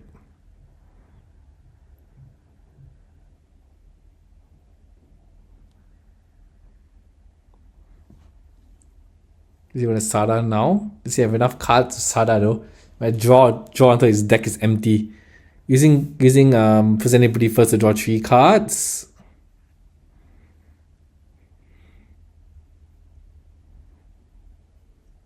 Yes, he's going for the knockout on the Gardevoir EX. So that's 2 from the bench, 2 more from the bench, 4. I'm kind of discard pile again. See how many energy he has left, because he's gonna go all out here, but he had to throw 5. Yes, yeah, you can see whether he wants to throw fighting or lightning energy. So there's another 2 prizes. I'm with 2 prizes remaining, going up against Jeremy, who has 4 prizes remaining, but no 2 prize Pokemon, and he can attack with that Gifloon. Ultron first. Is it time for the double Monkey Dory yet? It is. Oh no, sorry, it's only 1 Monkey Dory. I confusingly thought the Klefki was a Monkey Dory, but of course it got knocked out last turn by Ayman. Still a wing. So Jeremy has the option to use Tatsugiri to find Spotter card, and he also has the 2 Kyogre, so you can discard 1 card from hand for each ability and draw 2 cards. It is seeing what resources have already been lost to the discard pile. Let's see if first stretches first season. This is the first killer ability. Discarding the Super Rod, okay. And drawing 2 cards due to the Scream Tail and the Night Stretcher. Not too bad, but he needs something a bit more substantial, I think.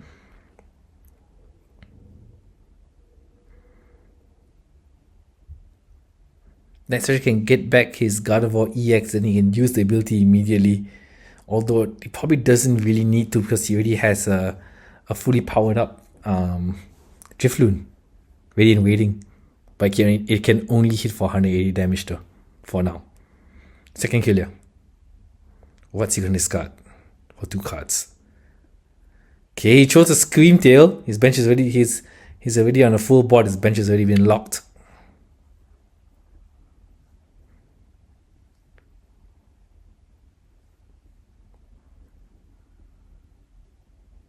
Tatsugiri. He finds supporter. He found an Iono. He can Iono Ayman down to 2 cards. That could make or break Ayman's game here.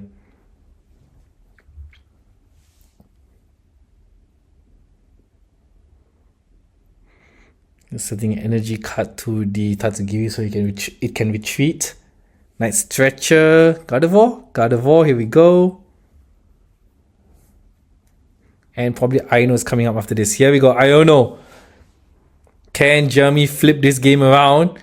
And can Ayman come back from this Iono with two amazing cards? Let's see. Yeah, don't forget, Ayman, you also have to shuffle your hand and draw a new fresh hand of 2 cards.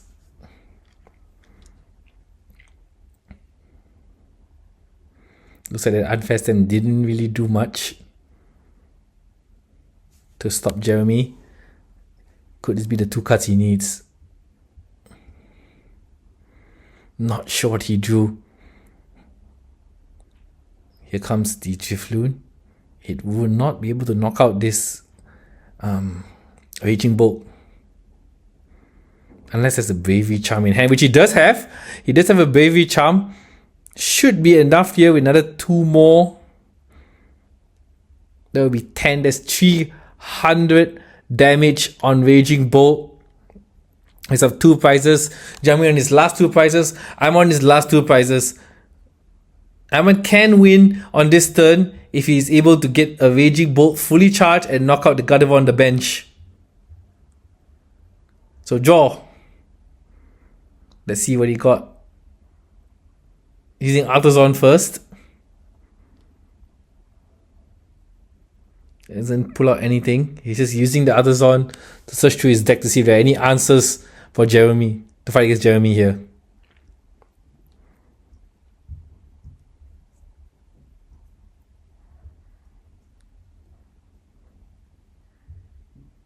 Such a very close fight here for the finals. Though I can see Jeremy struggling from turn 1, trying to get the third routes out, in fact.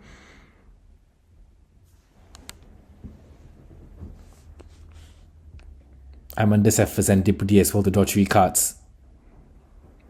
Now it's what order I think he wants to go up to do his moves here. Is it Fazan first? No. He's going for Earthen Vessel first, discarding the Knight's the switch card, getting a Grass Energy. Is there only one? Only one. Okay, so you can Teal Dance the Teal Mask Ogerpon in the active spot, so then draw 1 card.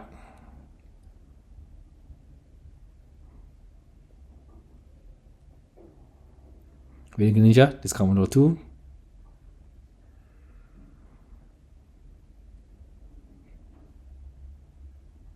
Here we go. Then Deputies draw 3 cards.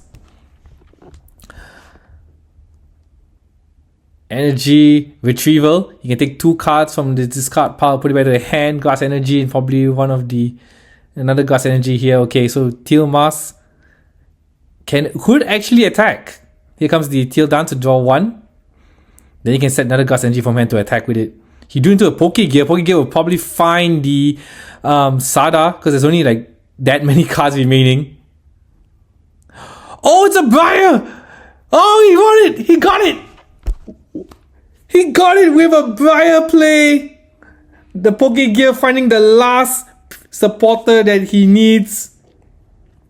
And since the Teal Mask Ogerpon is a Terra type, you can use Briar to pick up 1 extra prize card. Congratulations to Ayman for winning this Ultra Ball League.